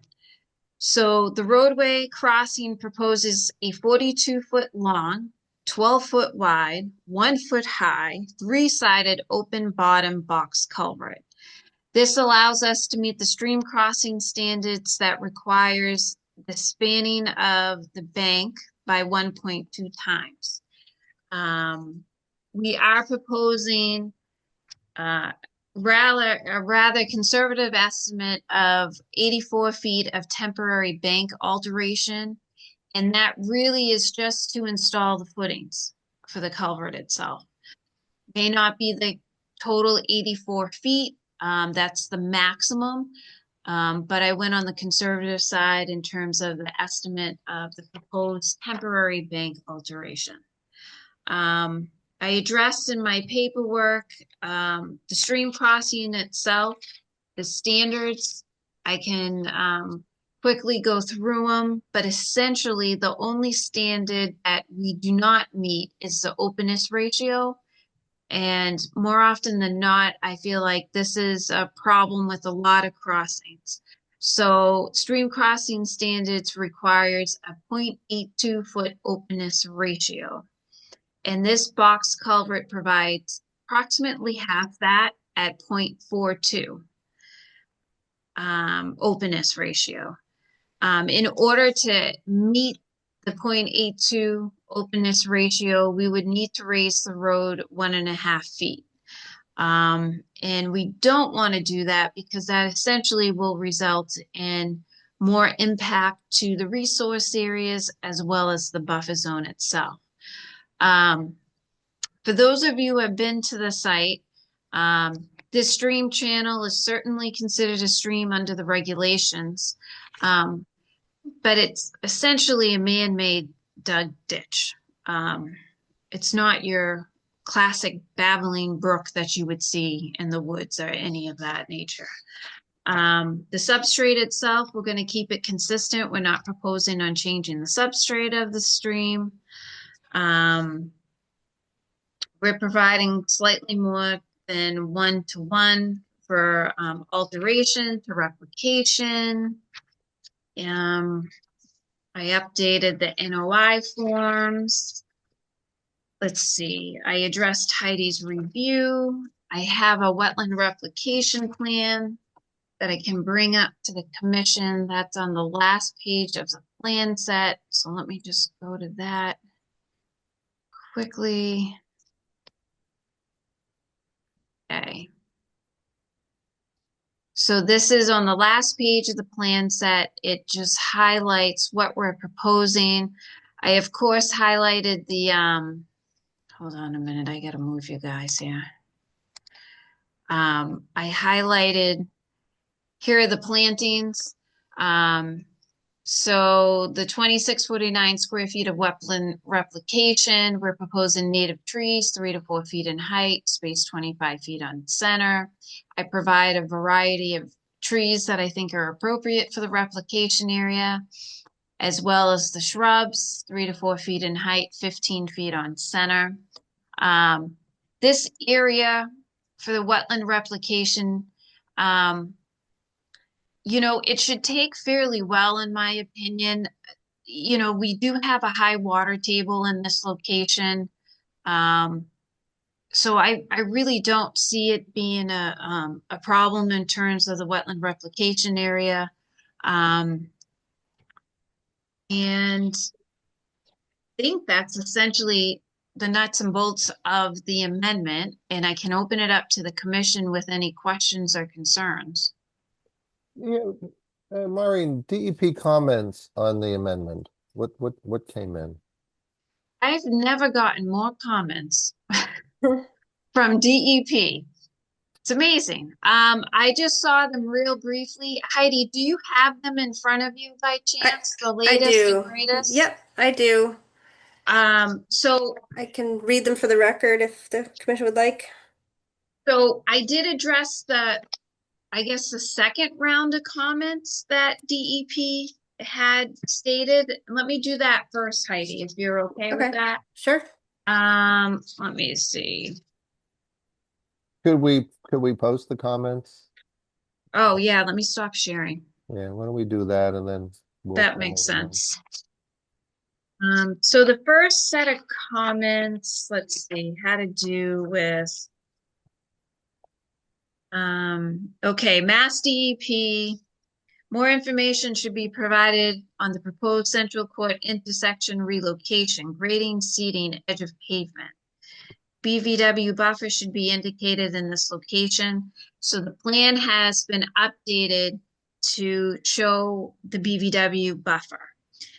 Infiltration BMPs must be at least 50 feet away from the surface water and provide a minimum of 2 feet separation between the bottom of the infiltration units and the top of the seasonal groundwater. So essentially, providing a 50-foot separation from the infiltration BMPs is a recommendation, and it's not a requirement. It's kind of an interesting requirement that stormwater management has, and I don't quite understand it because the infiltration that we're providing is clean water. It's coming off the roofs of the project. I don't understand the logic that it needs to be 50 feet away, other than it being a dimensional setback that somebody came up with. But regardless, my understanding is these are recommendations. I spoke to the engineer about it, and we can't meet the 50-foot setback from that. And let's see, the basin does provide a 3.82-foot separation between the bottom of the infiltration units and the estimated seasonal high water table. Regarding the stormwater, my understanding was when this went through the planning process, not only did a design engineer design the project, but Mr. Zawalker has reviewed it for the planning board. And as you know, we did receive a permit from the planning board. So all of the stormwater has been reviewed. The septic system has been reviewed as well. Now, they just posted new comments, which I just saw before we got on tonight's meeting. Okay, commission should incorporate special conditions to ensure the BVW performance standards are met. Well, that's the commission's job, and the project will not receive a certificate of compliance until that wetland replication is at a minimum 75% revegetated with native plants and exhibits hydric soils. So that is not a problem. C, the wetland replication plan narrative, replication area planting plan, and project site plans must be revised and provide details required by the Mass Inland Replication Guidelines, including but not limited to explaining what proposed target hydro period was used. Now this is in my report, based on the assessment of the impacted reference wetland to design the replication area according to the Novinsky classification for wetland types, a water budget, a soil profile of the impacted BVW, cross sections of the wetland replication to show surface and subsurface features. So this is a groundwater slope. That's the classification. I do provide a soil profile in the wetland replication area. I do not have a cross section. I can certainly have the engineer design a cross section. That's not a problem. To show the surface and subsurface features.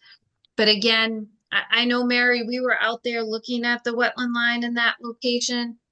And I think you recall we have a fairly high water table in and around that wetland line. So as long as we can get the wetland replication area down to the water table, it'll work. It's one of the biggest reasons why replication areas fail is it's not in the water table. But I just saw these comments. They were posted 4-1. I'll need to address them, and I can do that. Okay.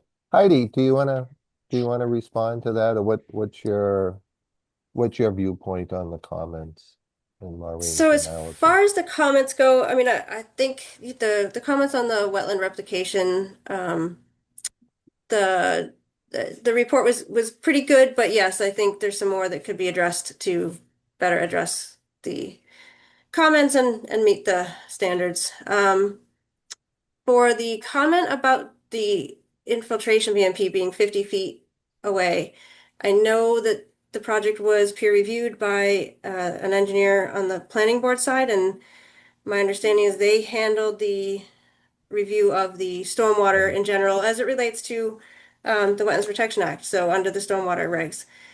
The 50-foot setback is something I am aware of and have always understood to be more than a suggestion, but that is not my area of expertise. It's the engineer, really. So if that has been vetted, then I would not want to second guess that. I know I read, at least in one of the reports, that a test pit was asked for in that basin area to, I guess, ensure that it's going to infiltrate properly. That's something that maybe we should, I can certainly check in on to see if that was responded to, but my presumption based on the permit is that it was, since the planning board issued the permit. So as far as the DEP comments, I think that's my only comments for that. Their wetland replication, they really didn't comment on the crossing specifics, so. Okay. The one other comment I had that Maureen mentioned about the box culvert and that it was being reduced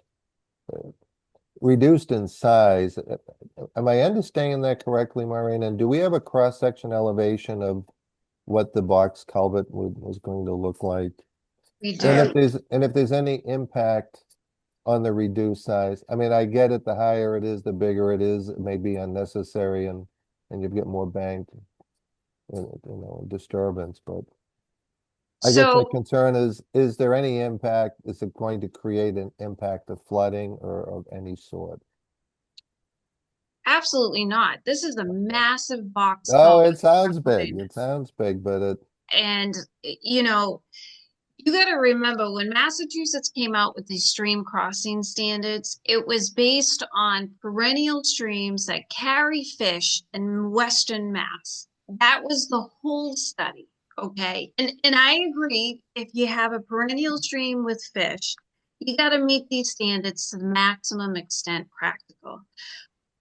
But given the fact that we have, Maureen, you actually answered my question that it's going to have zero impact on flooding, which was really my question. So this is really in my opinion, a low quality. It's technically a stream, but clearly it was, dug out by somebody at some point to try and manipulate the drainage of the area. There's no fish in this stream, just so the commission is aware. I can bring in a cross section, Mr. Chairman, if you want to see it. I'm happy to do that. Yeah, I would like to see that, and then I'm gonna while you're doing that, I'm gonna open this up to questions and start with Mary. Sure. Heidi, did you have anything else you wanted to add before? Just jump in on. Yeah, just general comments are. I really feel like this is a bit of a preliminary discussion to see, what needs to be addressed. Right. There are some comments from a butter, like I said, that was recently submitted. It appears that they pulled the plans off of probably the planning board website. So the latest plan set there is November. So they should probably get a copy of the revised information submitted, because their comments were primarily around the crossing and the wetland replication. So they should probably receive this updated information. Okay. We can make sure that happens. And so I was going to the same thing. And so the culvert does not meet stream crossing standards for the openness ratio. Yeah, Maureen can talk about that. It's only 1 foot high. Like she said, if they go higher, there's additional impacts. But it does not currently meet the stream crossing standards. It meets all of them except for that openness. Except the openness, yep. Yeah. So it's 12 feet wide by 1 foot high. I mean, that's ginormous for intermittent stream. Okay, Heidi, anything else before I open this up to the members? Not at this time. No, that's fine. Thank you. Okay. Mary, I know you've done a site walk in this. This is your area of expertise. And why don't you fire away with any comments or questions you have for either Heidi or Maureen? Yeah, so I think there's a fair number of still pieces of missing information, and I know that the applicant still wants to address some of DEP's comments as well. And as I mentioned before, I think it'd be worthwhile to do a site visit and have the roadway staked out and any other activities in the buffer zone staked out so we can take a look at that. I think that would be worthwhile. I have a number of comments, and I'm not sure they all need to necessarily be answered tonight, but one of them is the new crossing. Does it minimize the wetland impact at the location where it crosses? Is it the crossing at the narrowest point of the wetland in order to gain that access? If the applicant could address that in their written materials that they submit to us. Additional detail about the openness ratio, which is, for those of you who don't know, it's just the cross-sectional area of the culvert divided by the length of the culvert. So it's oh, okay, gotcha. Yeah, so we've got a long culvert in this case, and it makes it a little bit harder to make that 0.82 openness ratio. There's been discussion about stormwater management, compliance. I haven't seen, maybe it's in our materials, but I haven't seen it. The stormwater report from Joe Sirwatka, which was for the planning board, and it's not clear to me whether or not that was if he was doing a general stormwater review or if he was actually doing the review of the DEP Wetland Protection Act stormwater standards, which are two different things. And so if we don't have that, I would recommend that we get that, or we get the peer review. We don't really have a full peer review of the stormwater on this site. The BMPs, the best management practices, set 50 feet back from the wetland edge. I believe that's being triggered because this project is subject to a water quality certificate, and that is part of the provisions. So that's where it comes up in the stormwater regs part of the water quality certificate. So that's why they're asking for that. But that was an issue that came up with the Cricket Lane project in Byfield. Let's see. What is the bottom treatment of the culvert? Whether you're going to use existing, stream bed material and reuse it in the culvert, and how does that affect your 1 foot height above grade of the, you're going to bury it and then have that stream bed material be counted towards the 1 foot of head, or are we going to get 1 foot of head plus the stream bed material? If we could clarify that. The replication plan, we generally like to see 1.5 to 1 wetland replication. We will only have just a little bit more than 1 to 1 replication, or that's the amount of replication of new wetland to compensate for the impact to wetland. And usually there's it's a larger number to account for some potential that some portion of this won't be entirely successful. Often the outer reaches of the replication area might not fully vegetate in wetland if it's not graded exactly properly. There are a number of items that DEP mentioned in their comments about the material that should be submitted with the wetland replication plan, and that material is not present. I'd like to have a standalone wetland replication plan as part of the plan set that incorporates your construction sequence, your planting scheme, your profile, all that on one sheet, so that, because the contractors don't read the orders of conditions and with special conditions, and they don't read the the written material, your wetland report that, is part of the file, that what they look at is the plan set. So that would be important, I think, to add that to the overall plan set. What's shown on the plan gives a proposed list of plants, but it doesn't give numbers, sizes, what's the overall density. That's probably in your replication, your written report, but that should be part of the plan set. That is shown on the plan. I saw Mary, a just table so you know. that just lists the plants, but doesn't give sizes or numbers or anything else. So it does. I can bring it in Okay. if you want to see it. I missed but that on the one that you just showed, because there was a table on the grading plan that you just showed. it's in the language, but it's there, just so you Okay. know. Great, thanks. There's a lot of activity happening in a very small area. This is a somewhat degraded wetland. It's degraded right up to the edge, by all this activity. So there are some opportunities to do some enhancement of this wetland as well, if that can be maybe considered as part of your overall mitigation strategy, Maureen. Well, rather than increasing the wetland replication to a larger size, what if we keep the size and then do some enhancement? That's an opportunity too. That would be willing to look at that if you're short on space for replication.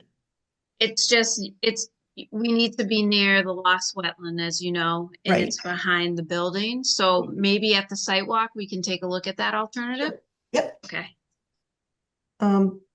Those are my comments for now, Bob. I'm sure I'll have more as material comes in. Okay. Okay, Mary, I'll circle back, obviously. All right, Woody, your comments. Woody, question for you. Where are we at on the planning board status? Have they cleared all the hurdles there at this point? At this point, this is the second phase, so to speak, of it, as far as getting through this process for the exit road. But okay.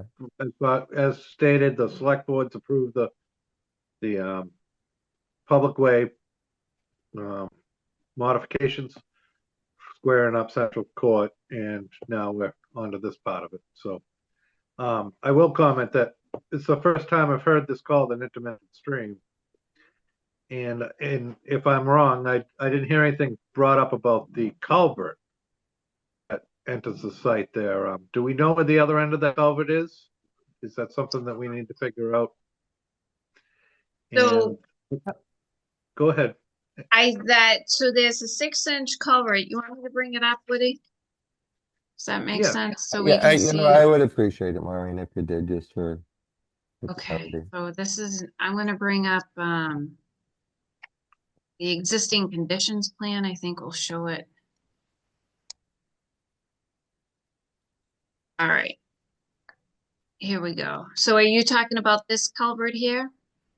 Yes. Okay. Yes, it's on Central Court. Yes. Yeah. So this is Central Court, and it flows into this 12-inch corrugated metal pipe, and then it shows it going down the road. So where it actually ends up, I'm not sure. Heidi, I think you had researched that during the ANRAD, didn't you? I did. I spent quite a bit of time trying to figure it out. Old plans, deed research. I tried to really figure out where this, because it's clearly been there a long time.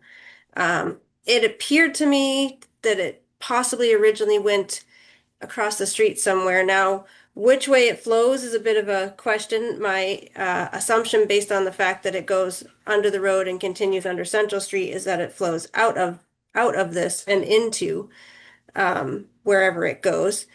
It appears on the plan to show that it ties into the catch basin up there, but I don't know, if you zoom in on that catch basin and follow it, it appears to tie into it, but I don't know.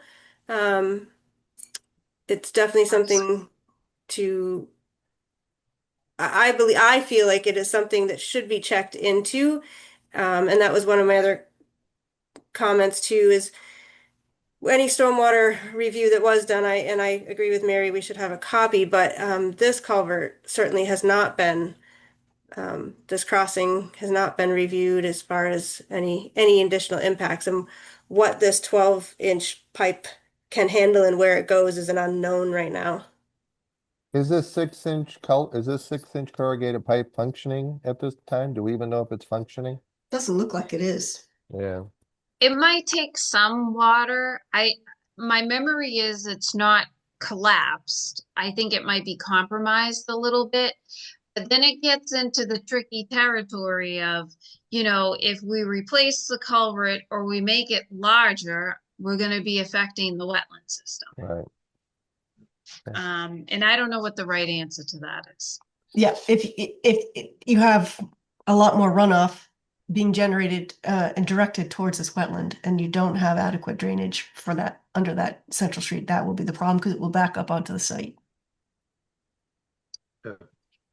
Possibly the road, depending on grades, of course. Yeah. Yep.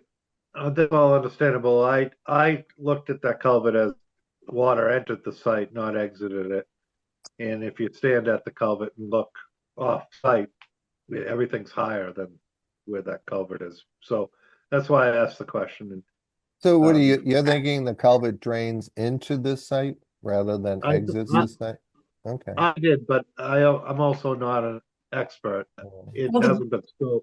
Elevations are shown on the plan. Yeah. Yeah, and I looked at the 2-foot contours too back when I was trying to figure it out. Certainly in the immediate vicinity, it's deceiving. It's hard to know. I agree with Woody that standing there, it is difficult to know which way it goes. It appears, like maybe it could, but it's hard to know how deep underground it is, what it got tied to in the past, where it definitely originally went somewhere across the road and was redone at some point. But what happened and how deep it goes, if it ties into one of the existing stormwater systems, if it's low enough, it certainly flows that way, but also it may take over. I really don't know. I tried really hard to figure it out because I was trying to see which way it flows and how much water might come or go. What do you? Oh, go ahead.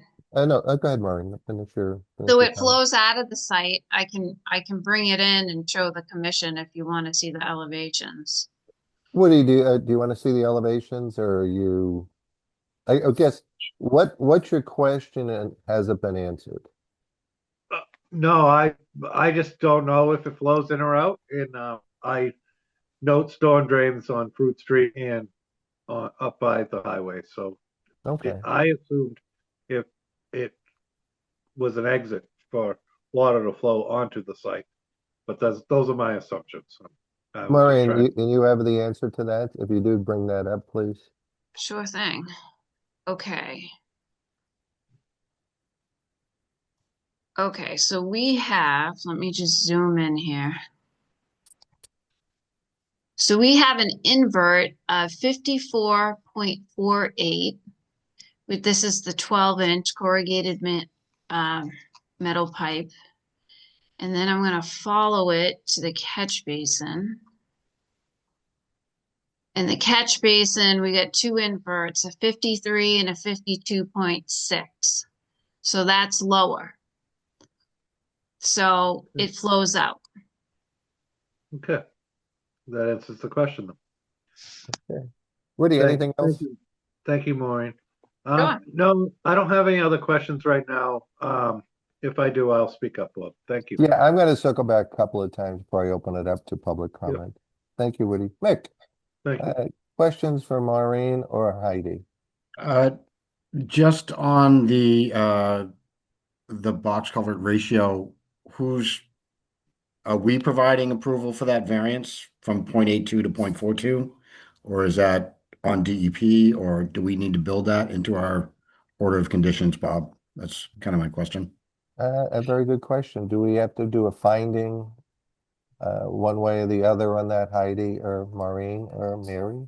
The commission should definitely make a finding on it, but the compliance with the stream crossing standards relates to the performance standards. So there are one of the performance standards, which I'll locate, I've got it highlighted, I just got to flip through and find it, but there's some presumptions that are given if a crossing meets stream crossing standards, that the presumption is just not as easy to, you have to go through the process to, the presumption gives you X, Y, and Z, but if you're missing, like in this case, the openness ratio, which really relates more to wildlife passage, to be honest.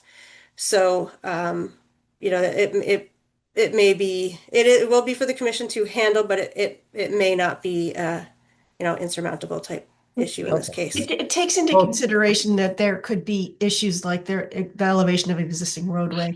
Right. And so we can make a finding that it is not met for these reasons and not required for these reasons. To make a separate finding. It's not a strict regulation, it's guidance. Okay.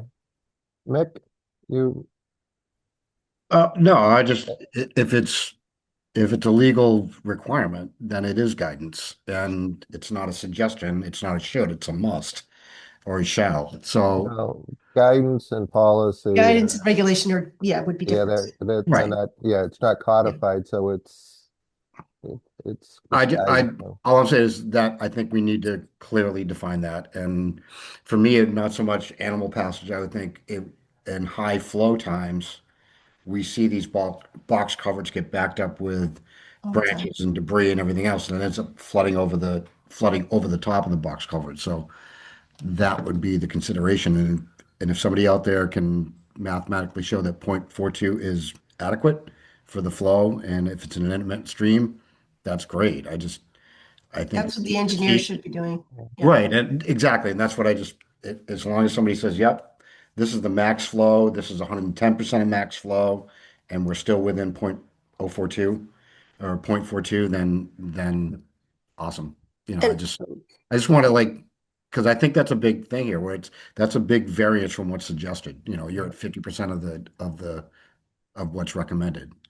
Maureen, the outlet flow size of the corrugated pipe, is it 6-inch or 12-inch? 12 inch.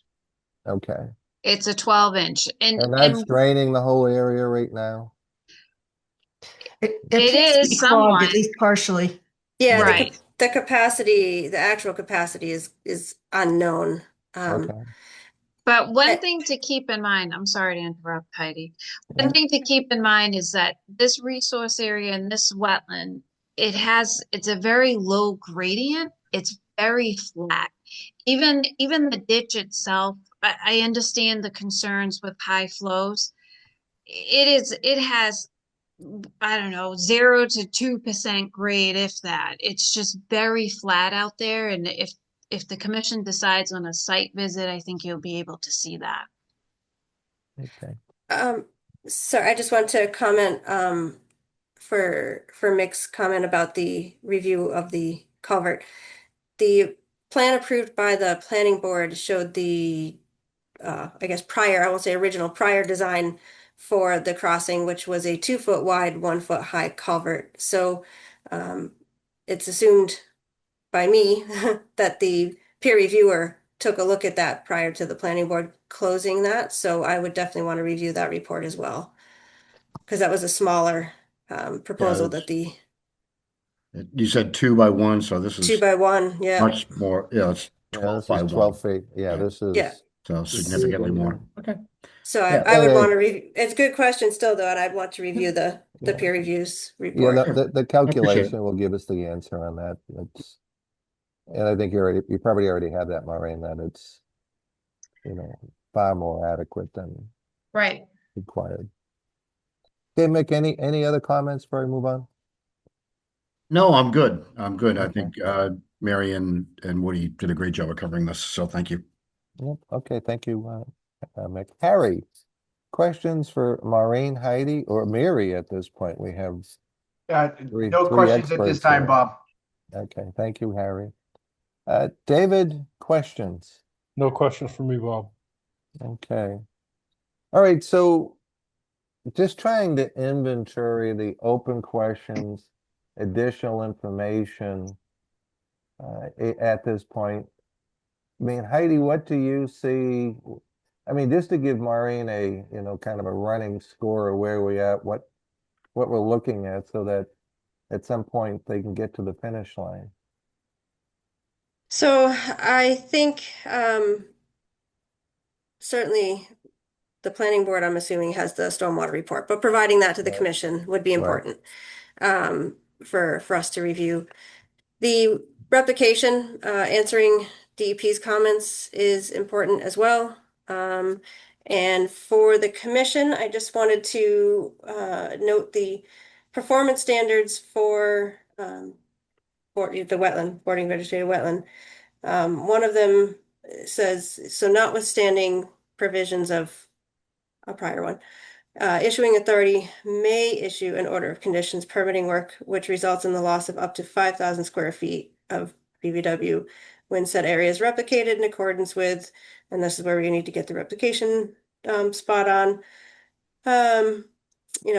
deems it necessary, and then there's several criteria in there which I will outline and send to the commission, and a lot of it's a 75% replication and things like that. So just wanted to reference the performance standard that this crossing is trying to meet, because it is not reviewable as a limited project crossing, and that is a different category. So it was just a clear distinction I wanted to make. As far as what else they really need to do. Oh, sorry. There was reference to replication, enhancement versus replication.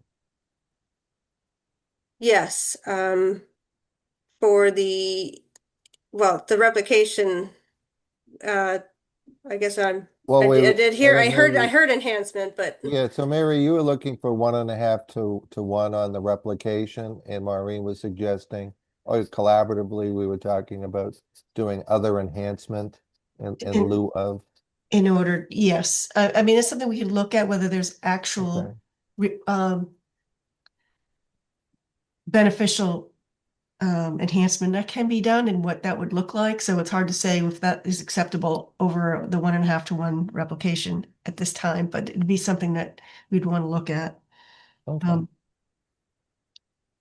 And certainly meeting the inland replication guidelines as much as possible, and stating what can't be met. There is very limited room for the replication, which is part of that's, and I'll share, but so you've got the only buildings right here. It's just that's it. Yep, that's it. So a lot of that is existing lawn. Like all of the wetland there, yes. Inside that wetland line is lawn, so you can see the tree line is inside the wetland. Yeah, there's a tree line there, and between the tree line and the replication area is basically just mowed grass. So there is certainly a large area of enhancement that you could do in that area. I agree. And go ahead. No, we can do the enhancement. And Mary, I recall too, there's like junk in there.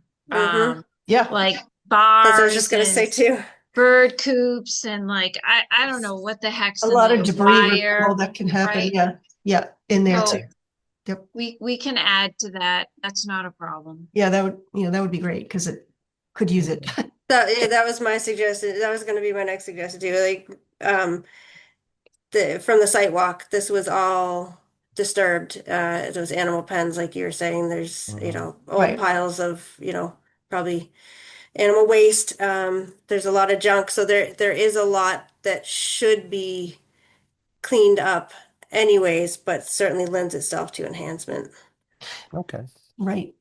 And your first floor elevation for your buildings look like they're at 70? Yeah, garage is at 67, 66. And garage is at 67, and that your wetland elevation is something like, I guess it's 60, right? I can't see it, Mary. I'm like blind of that. So 60 is right here. This is the 60 contour. Goes right at the back of here. But the wetland is not much below that. The front of these buildings, or back of the buildings, I guess it is, are pretty low. nearly the wetland elevation. Yeah, the garage. Well, the garage will be. Garages. And so this was something I had read in a lot of the comments from the engineer on the planning board side, which I during the initial opening of the hearing, I was very careful to read. There was a lot of questions about the elevations, and a lot of it had to do with this because this is 66, 67, and this is a 60 proposed 60 contour. So Yeah, this how do is you get going to there? be, yes, there was a lot of questions about that. And because it's been closed and issued, my assumption is that those were addressed. So I kind of had stayed away from them. But I 100% agree with you, Mary. The grades back here are. I think it's going to be a walkout in the back, Mary, but let me double check with my client on that because I got to look at the architectural plans and everything else. And I can get back to you on that. You got a 62 tying into a 67 first floor garage elevation. Right. So I don't know how that works. Okay. I can get back to you on Elevated that. slab. Thanks. Okay, are there any other questions from the members before I open this up to the public comment? No. Okay. Mason, are there any raised hands from the public? And if they are, can we start a list so we can take them one at a time? Kathleen, I see you have your hand raised. You could just give us your name and address again, and welcome back to the meeting. Kathleen Sperling, 10 Parker River Drive. So I have a lot of concerns, as I previously said, about the demolition, but now we're here to the street. Now, I believe the planning board wanted this access on Central Court for possibly traffic reasons with Central Street because there were issues with the traffic studies, but you can't quote me. You can go back and look at that. The plans that are currently up do not show a brand new house that is put on the corner of Central Court and Central Street, which is directly across, I believe, from this stream.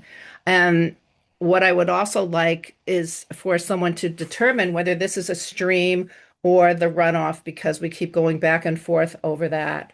One of the questions I have is, how do we get to see the 2 DEP comments? Because apparently there was 1 DEP recommendation and now there's 2. I mean, I just picked that up here tonight. The other thing I wanted to bring up is, I think one of the individuals brought up that there was a Massachusetts study that really only applies to streams regarding fish, and therefore it wouldn't apply here. But I believe legally, if it's something written in Massachusetts, a piece of legal paperwork, that it would apply here, whether there's fish or not. The next thing I wanted to bring up is the location of this road.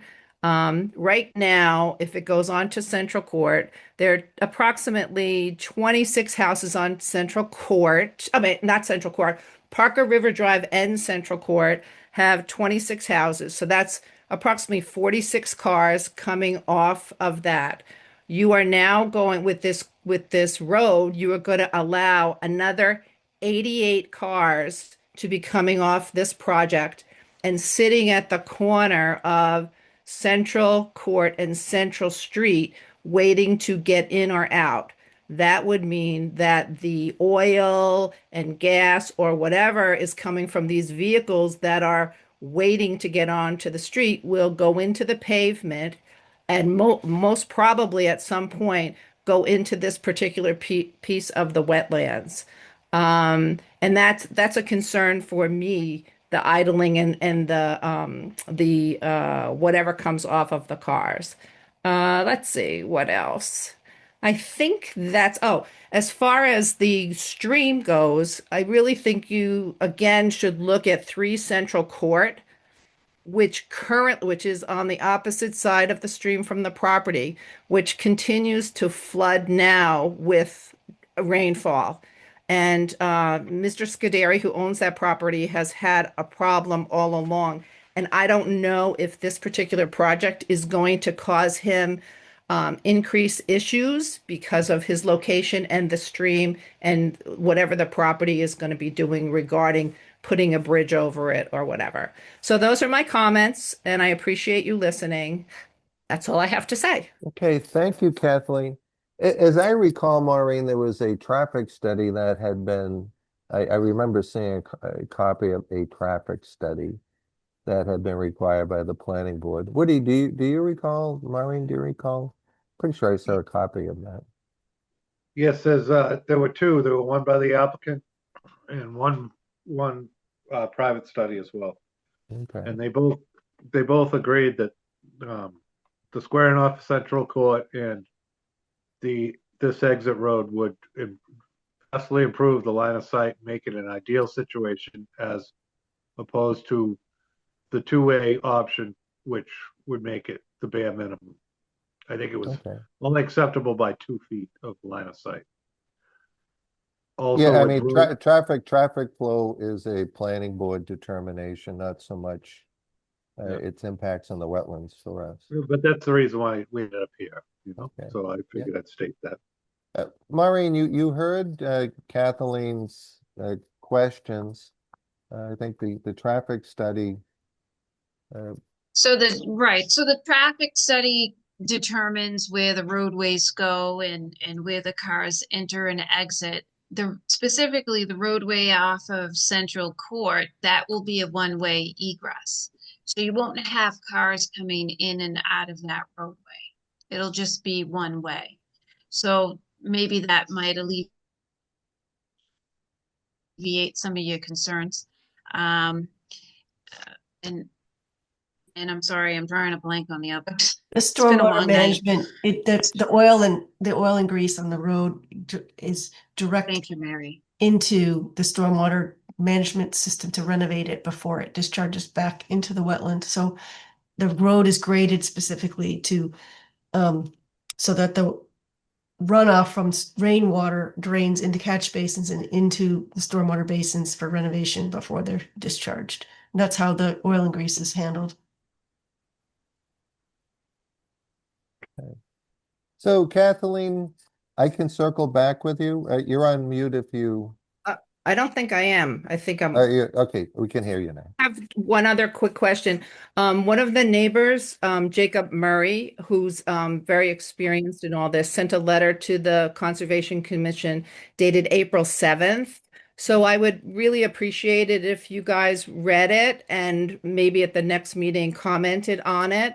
If this is not up to date and he needs to review other information, could we find a way that we can get the information to him? And there is also an email, I believe, on April 2nd from the family that lives at 36 Central Street.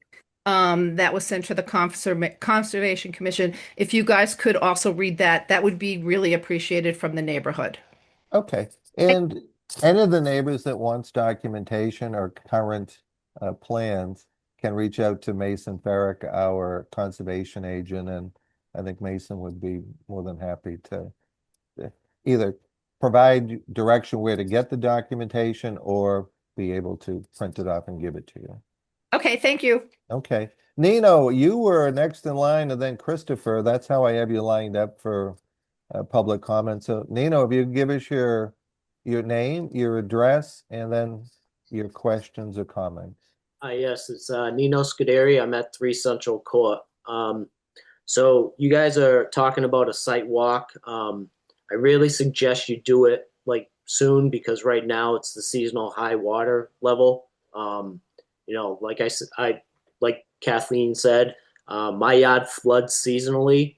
I've been trying to figure out ways to mitigate it. You know, it's very flat. That culvert or stream has no grade to it. And it does drain, but I've called DPW numerous times. They come, they clean about a foot from the storm drain, and it basically drains right there, but there's so much material there that it basically also just backs up 250 feet, the whole length of it, almost to my foundation. My concerns with this project is the leach field is right near right near the property line. My leach field is in the area. I purchased the house probably about 11 years ago. It had a brand new leach field. It failed after 4 years. Okay. Why did it fail? Is it because of the high water table? Even though the perk test showed that the water drained properly, I'm still unsure of that. Now, having a huge leach field, basically, I don't know how much larger than mine it is, right there, that's only going to add more groundwater. And I'm worried about being completely flooded out with this project. I highly suggest, the size of it possibly be reduced if this is approved at all. It's very, I'm very scared of what could happen with this whole project. I know it'll look a lot better than what's currently at that address, but I'm just very scared, and I hope my concerns and my neighbors all are heard. No, thank you, Nino. We're all listening to you tonight. And the other thing, I know they state that the town is, or the state says that leach fields have to be 100 feet away from the wetland, from wells. I mean, my private well is like 102 feet away, and that's a concern. I'm going to start regularly testing my water, because once stuff starts happening, I don't want to see my water quality drop. So. Okay, Nino, anything else? Nope, that was it. Okay, thank you. Christopher, I have you next. I don't know. Mason, are there any other raised hands after Christopher? Seeing none besides Christopher. Okay. Christopher, you just give us your name and address, and then ask your questions or state your concerns. Yeah, my name's Christopher Morris. I live at 9 Central Court, so I'm 2 houses down from Nino. With the traffic study, I nowhere in it did it state that there is a bus stop at that intersection. And I have a school-age child. So now we're adding 88 cars in the morning going to work, coming out through Central Court. It's already hard to get out of Central Court, and now we're going to add another 88 cars coming out where there's a bus stop. And there's no sidewalk on the street on Central Court. So to wait for the bus, they stand in the road. So now we're going to dump 88 cars out where there's a bus stop. And that was not noted in the traffic study at all. Okay, any other comments, Christopher? I would also comment that I kind of agree with a 1-for-1 increase for the wetland area doesn't account for anything that doesn't take. So I think going to a 1.5, which is recommended in the added wetland area that you're going to remove. But I was all for this MBTA zoning and this project until they wanted to dump 88 cars out through Central Court and where there's a bus stop. That's kind of why we also didn't want the Dunkin' Donuts across the street, because now you're trying to tell people to go around cars where there's a bus stop. But this project didn't take into account the bus stop when they wanted to add a road. Okay, I think on the replication, Maureen, the requirement is a 75% success rate on replication. Correct. 75% revegetated with native plants. And I need to check this, but I'm 99% positive that the roadway off of Central Court is a one-way into the project, not out.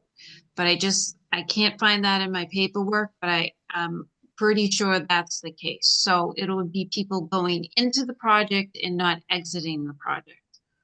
Woody, would you have recollection of that? Because that would be, I think, this is an exit road onto Central Court. Yep, that's what I noted. The cars will enter the property on Central Street, about where the location of their current driveway is now that has a lot of stuff in it. Well, where the dumpster is. So I had it backwards. Yeah, no, that's fine. That's fine, Maureen.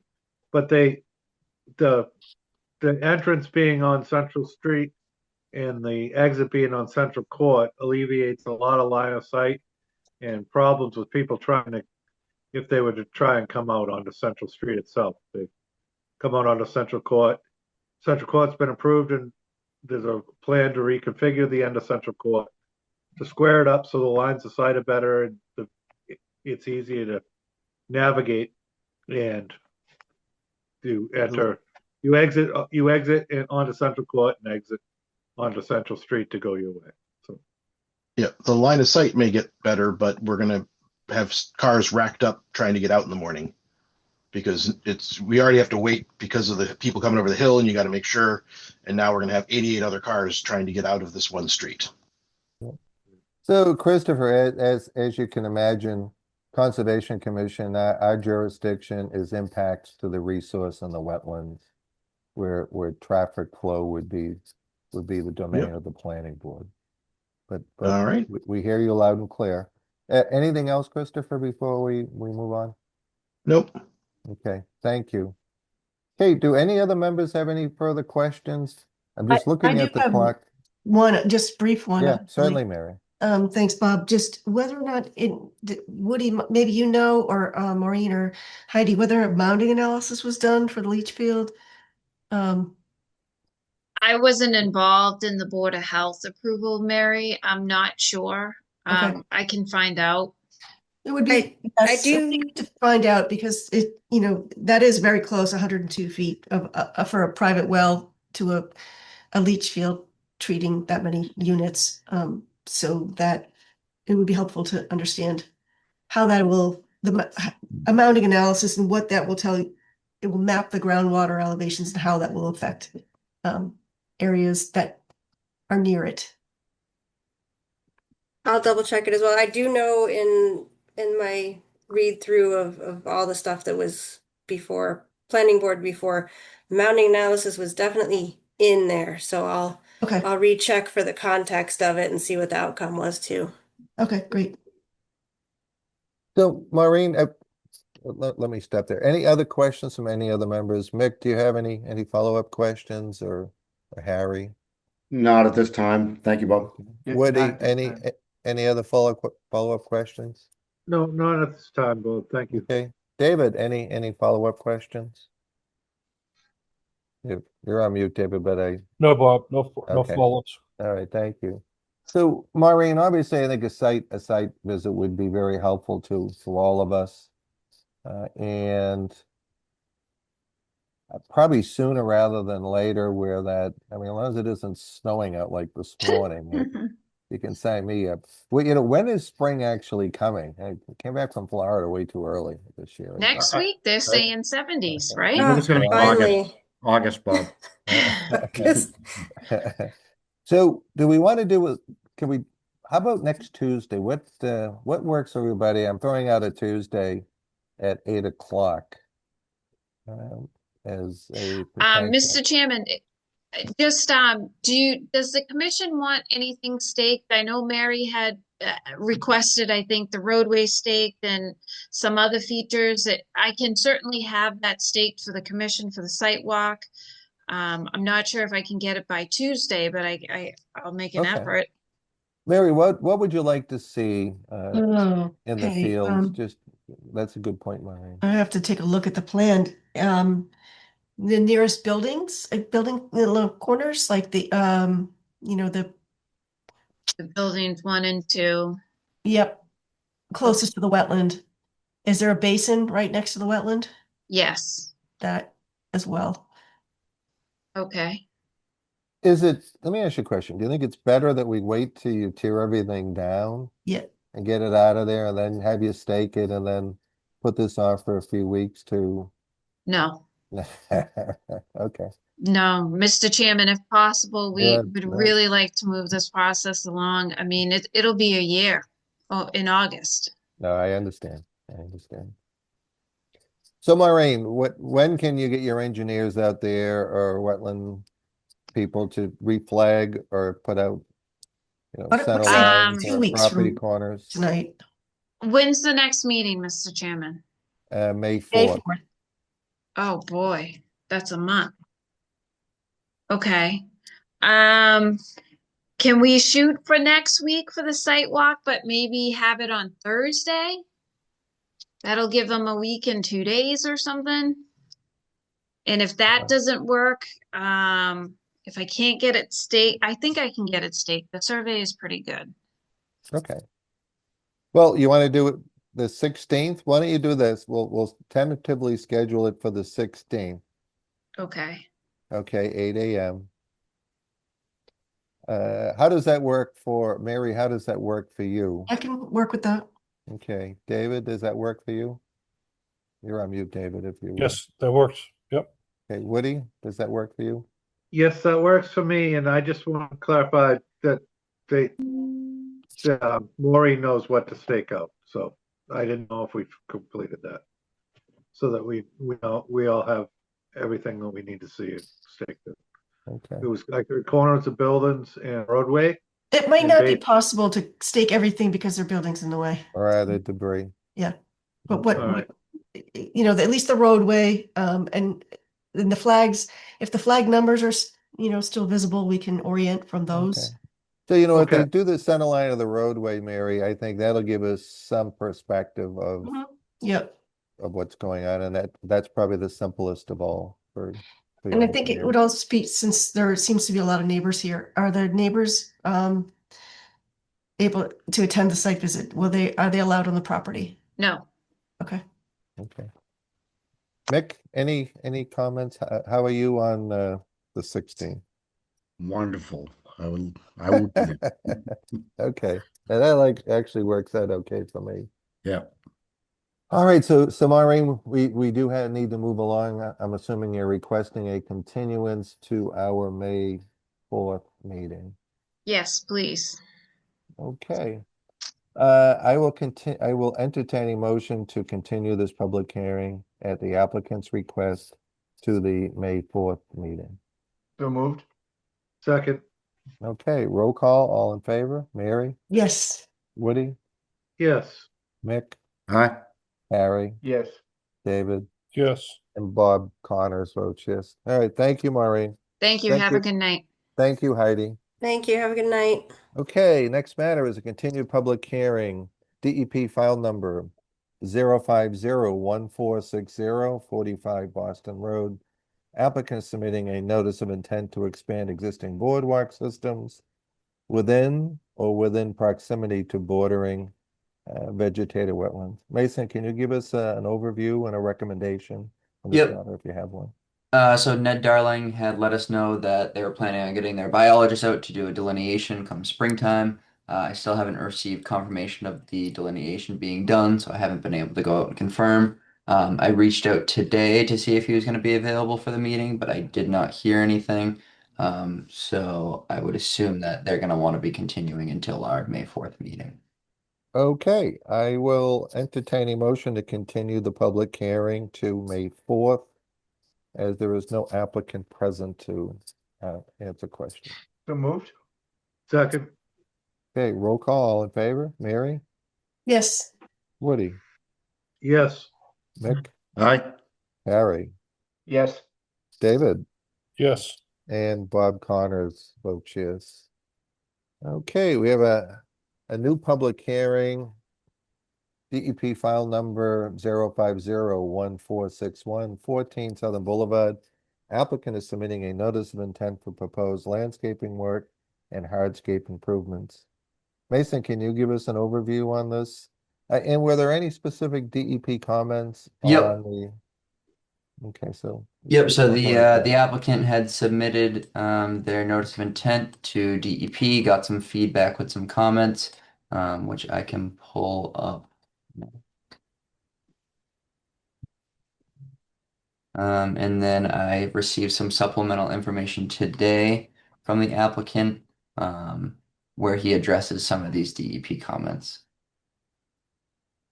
So it's on Plum Island. The basis of the project is some vegetation removal with some replanting, removal of invasive species, replanting of native species, as well as the reconstruction of a retaining wall, and some additional hardscapes in the backyard area. for, I believe it's a patio and walkway area. So these are the original DEP comments here. And when the board would like, I'm happy to either bring up one of the planting plans or the proposed work plan. Okay. Question, what is this, what flood zone is this? Is this in a zone X or is it in the flood zone? Just curious. Sure.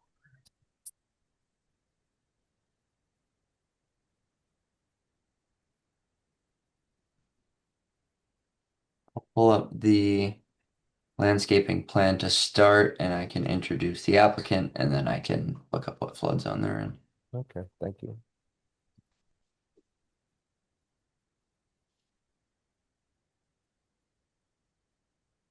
All right, yeah, so from here we can kick it off to the applicant. Okay, if you could give us your name and address and then make your presentation. Welcome. Good evening, commissioners. My name is Jeff Travers, 14 Southern Boulevard. And what we're looking at is plans that evolved from our initial intent to remove and repair the crumbling cinder block wall that fronts Southern Boulevard and extends along our asphalt driveway. At the same time, that entire area in that corner of the property is covered with Rosa rugosa. And it seemed like an opportune time to clean out that invasive and replace with better looking, newer, nicer plantings, which we're looking at the landscape plan right now. The planting plan would show more of that, what we're looking to add. But what you're also seeing here is the hardscaping, which was objected to by the DEP comments. And I don't know, Mason, if you could bring up my responses to the DEP comments, the info document.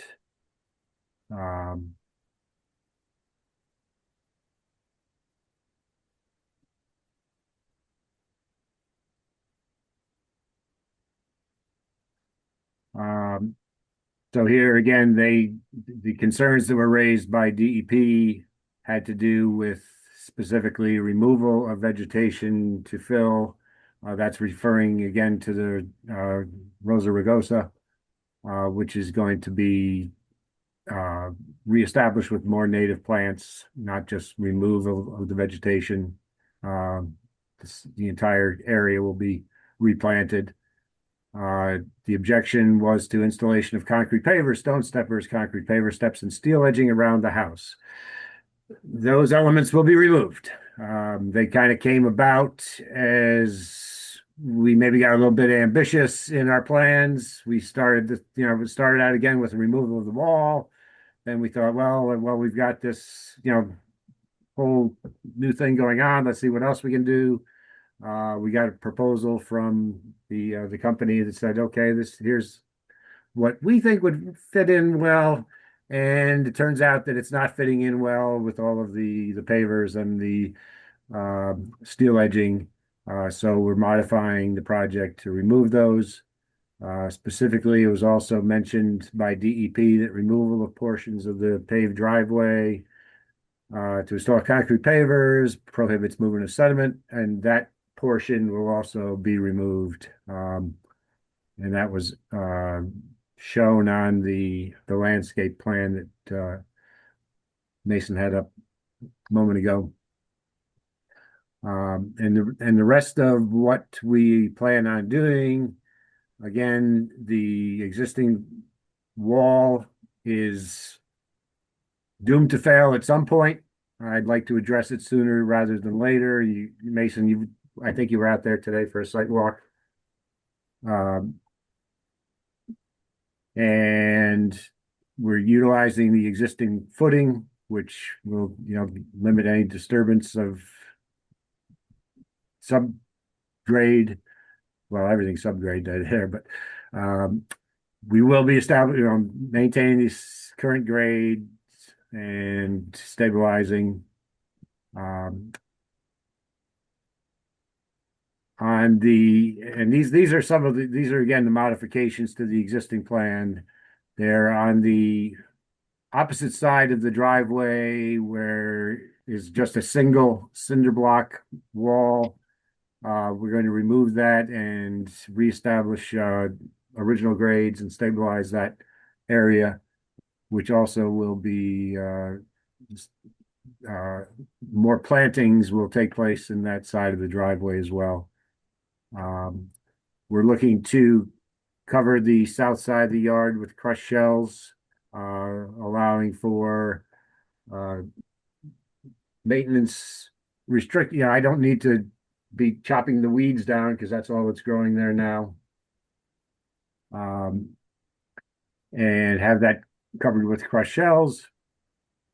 And in the back of the house, there has been enough erosion to expose our sewer pipe that comes out of the house. I would like to be able to use appropriate fill to recover what has been exposed there. The planting plan is pretty much as was established in the original proposal. We're adding, we're having a 1-for-1 replacement of the Rosa rugosa. We're adding on the south-facing side of the house along the foundation additional plantings. It's about 96 square feet.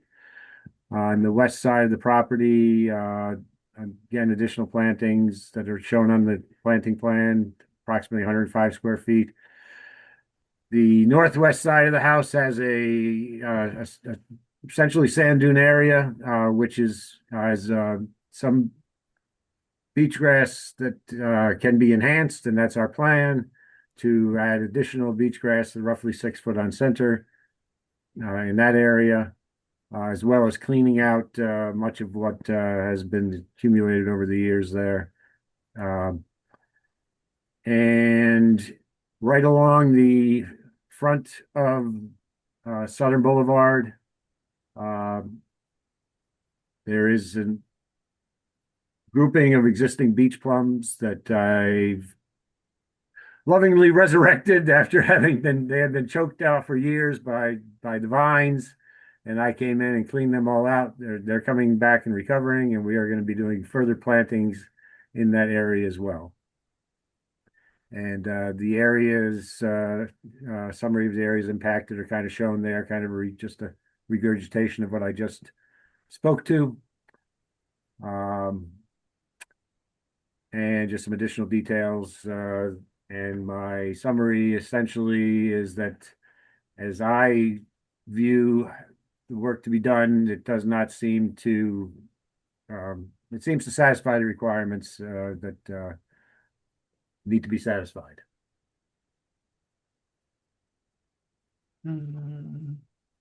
Okay. Questions? Mary, questions for Jeff? I really appreciate the detail of your filing. There's a lot of different elements to it, and it's a little bit hard to picture all of it right now. And it looks like there's been some plan changes. It's not clear to me if all of the changes that you just described in narrative form have made it onto this plan. Is that? They have not made it onto this plan. That is okay. That's correct. Yeah. So anything you see here that shows where there would be some sort of pavers on either side of the driveway, that's being eliminated. The pavers on the left side of the building and the back side of the building will be eliminated. The back side of the building is where I'm looking to fill in again, the erosion is exposing our sewer pipes, which is frozen a couple times. So I'd like to be able to remediate that problem. Yeah. Okay. And so yeah, well, obviously we'll need to have the plan updated. I for one would like to do a site visit here because I Yeah, think no, that I think would be might be a helpful. good one to fully understand. And I think the applicant's going to need some time to update their plans anyway. So I would like to do that. I just a couple quick notes on the landscape plan. I mean, Rosa rugosa is true. It's not native, although it's been naturalized, and it's not really on the the list of plant species that we're necessarily concerned about in terms of its impact to native species. But that said, it's possible that you can enhance with coastal species as well. It just depends a lot on the number and type and density that you're proposing and how whether it's going to replicate the condition of the vegetation that you're removing. So that would be one of the things that I'd like to look at. And also the landscape plan talks about bringing in loam and bringing in mulch for planting beds and things. And those are not things that we typically allow on the dune. You're looking for more of a naturalized condition. So that would be another thing we need to talk about.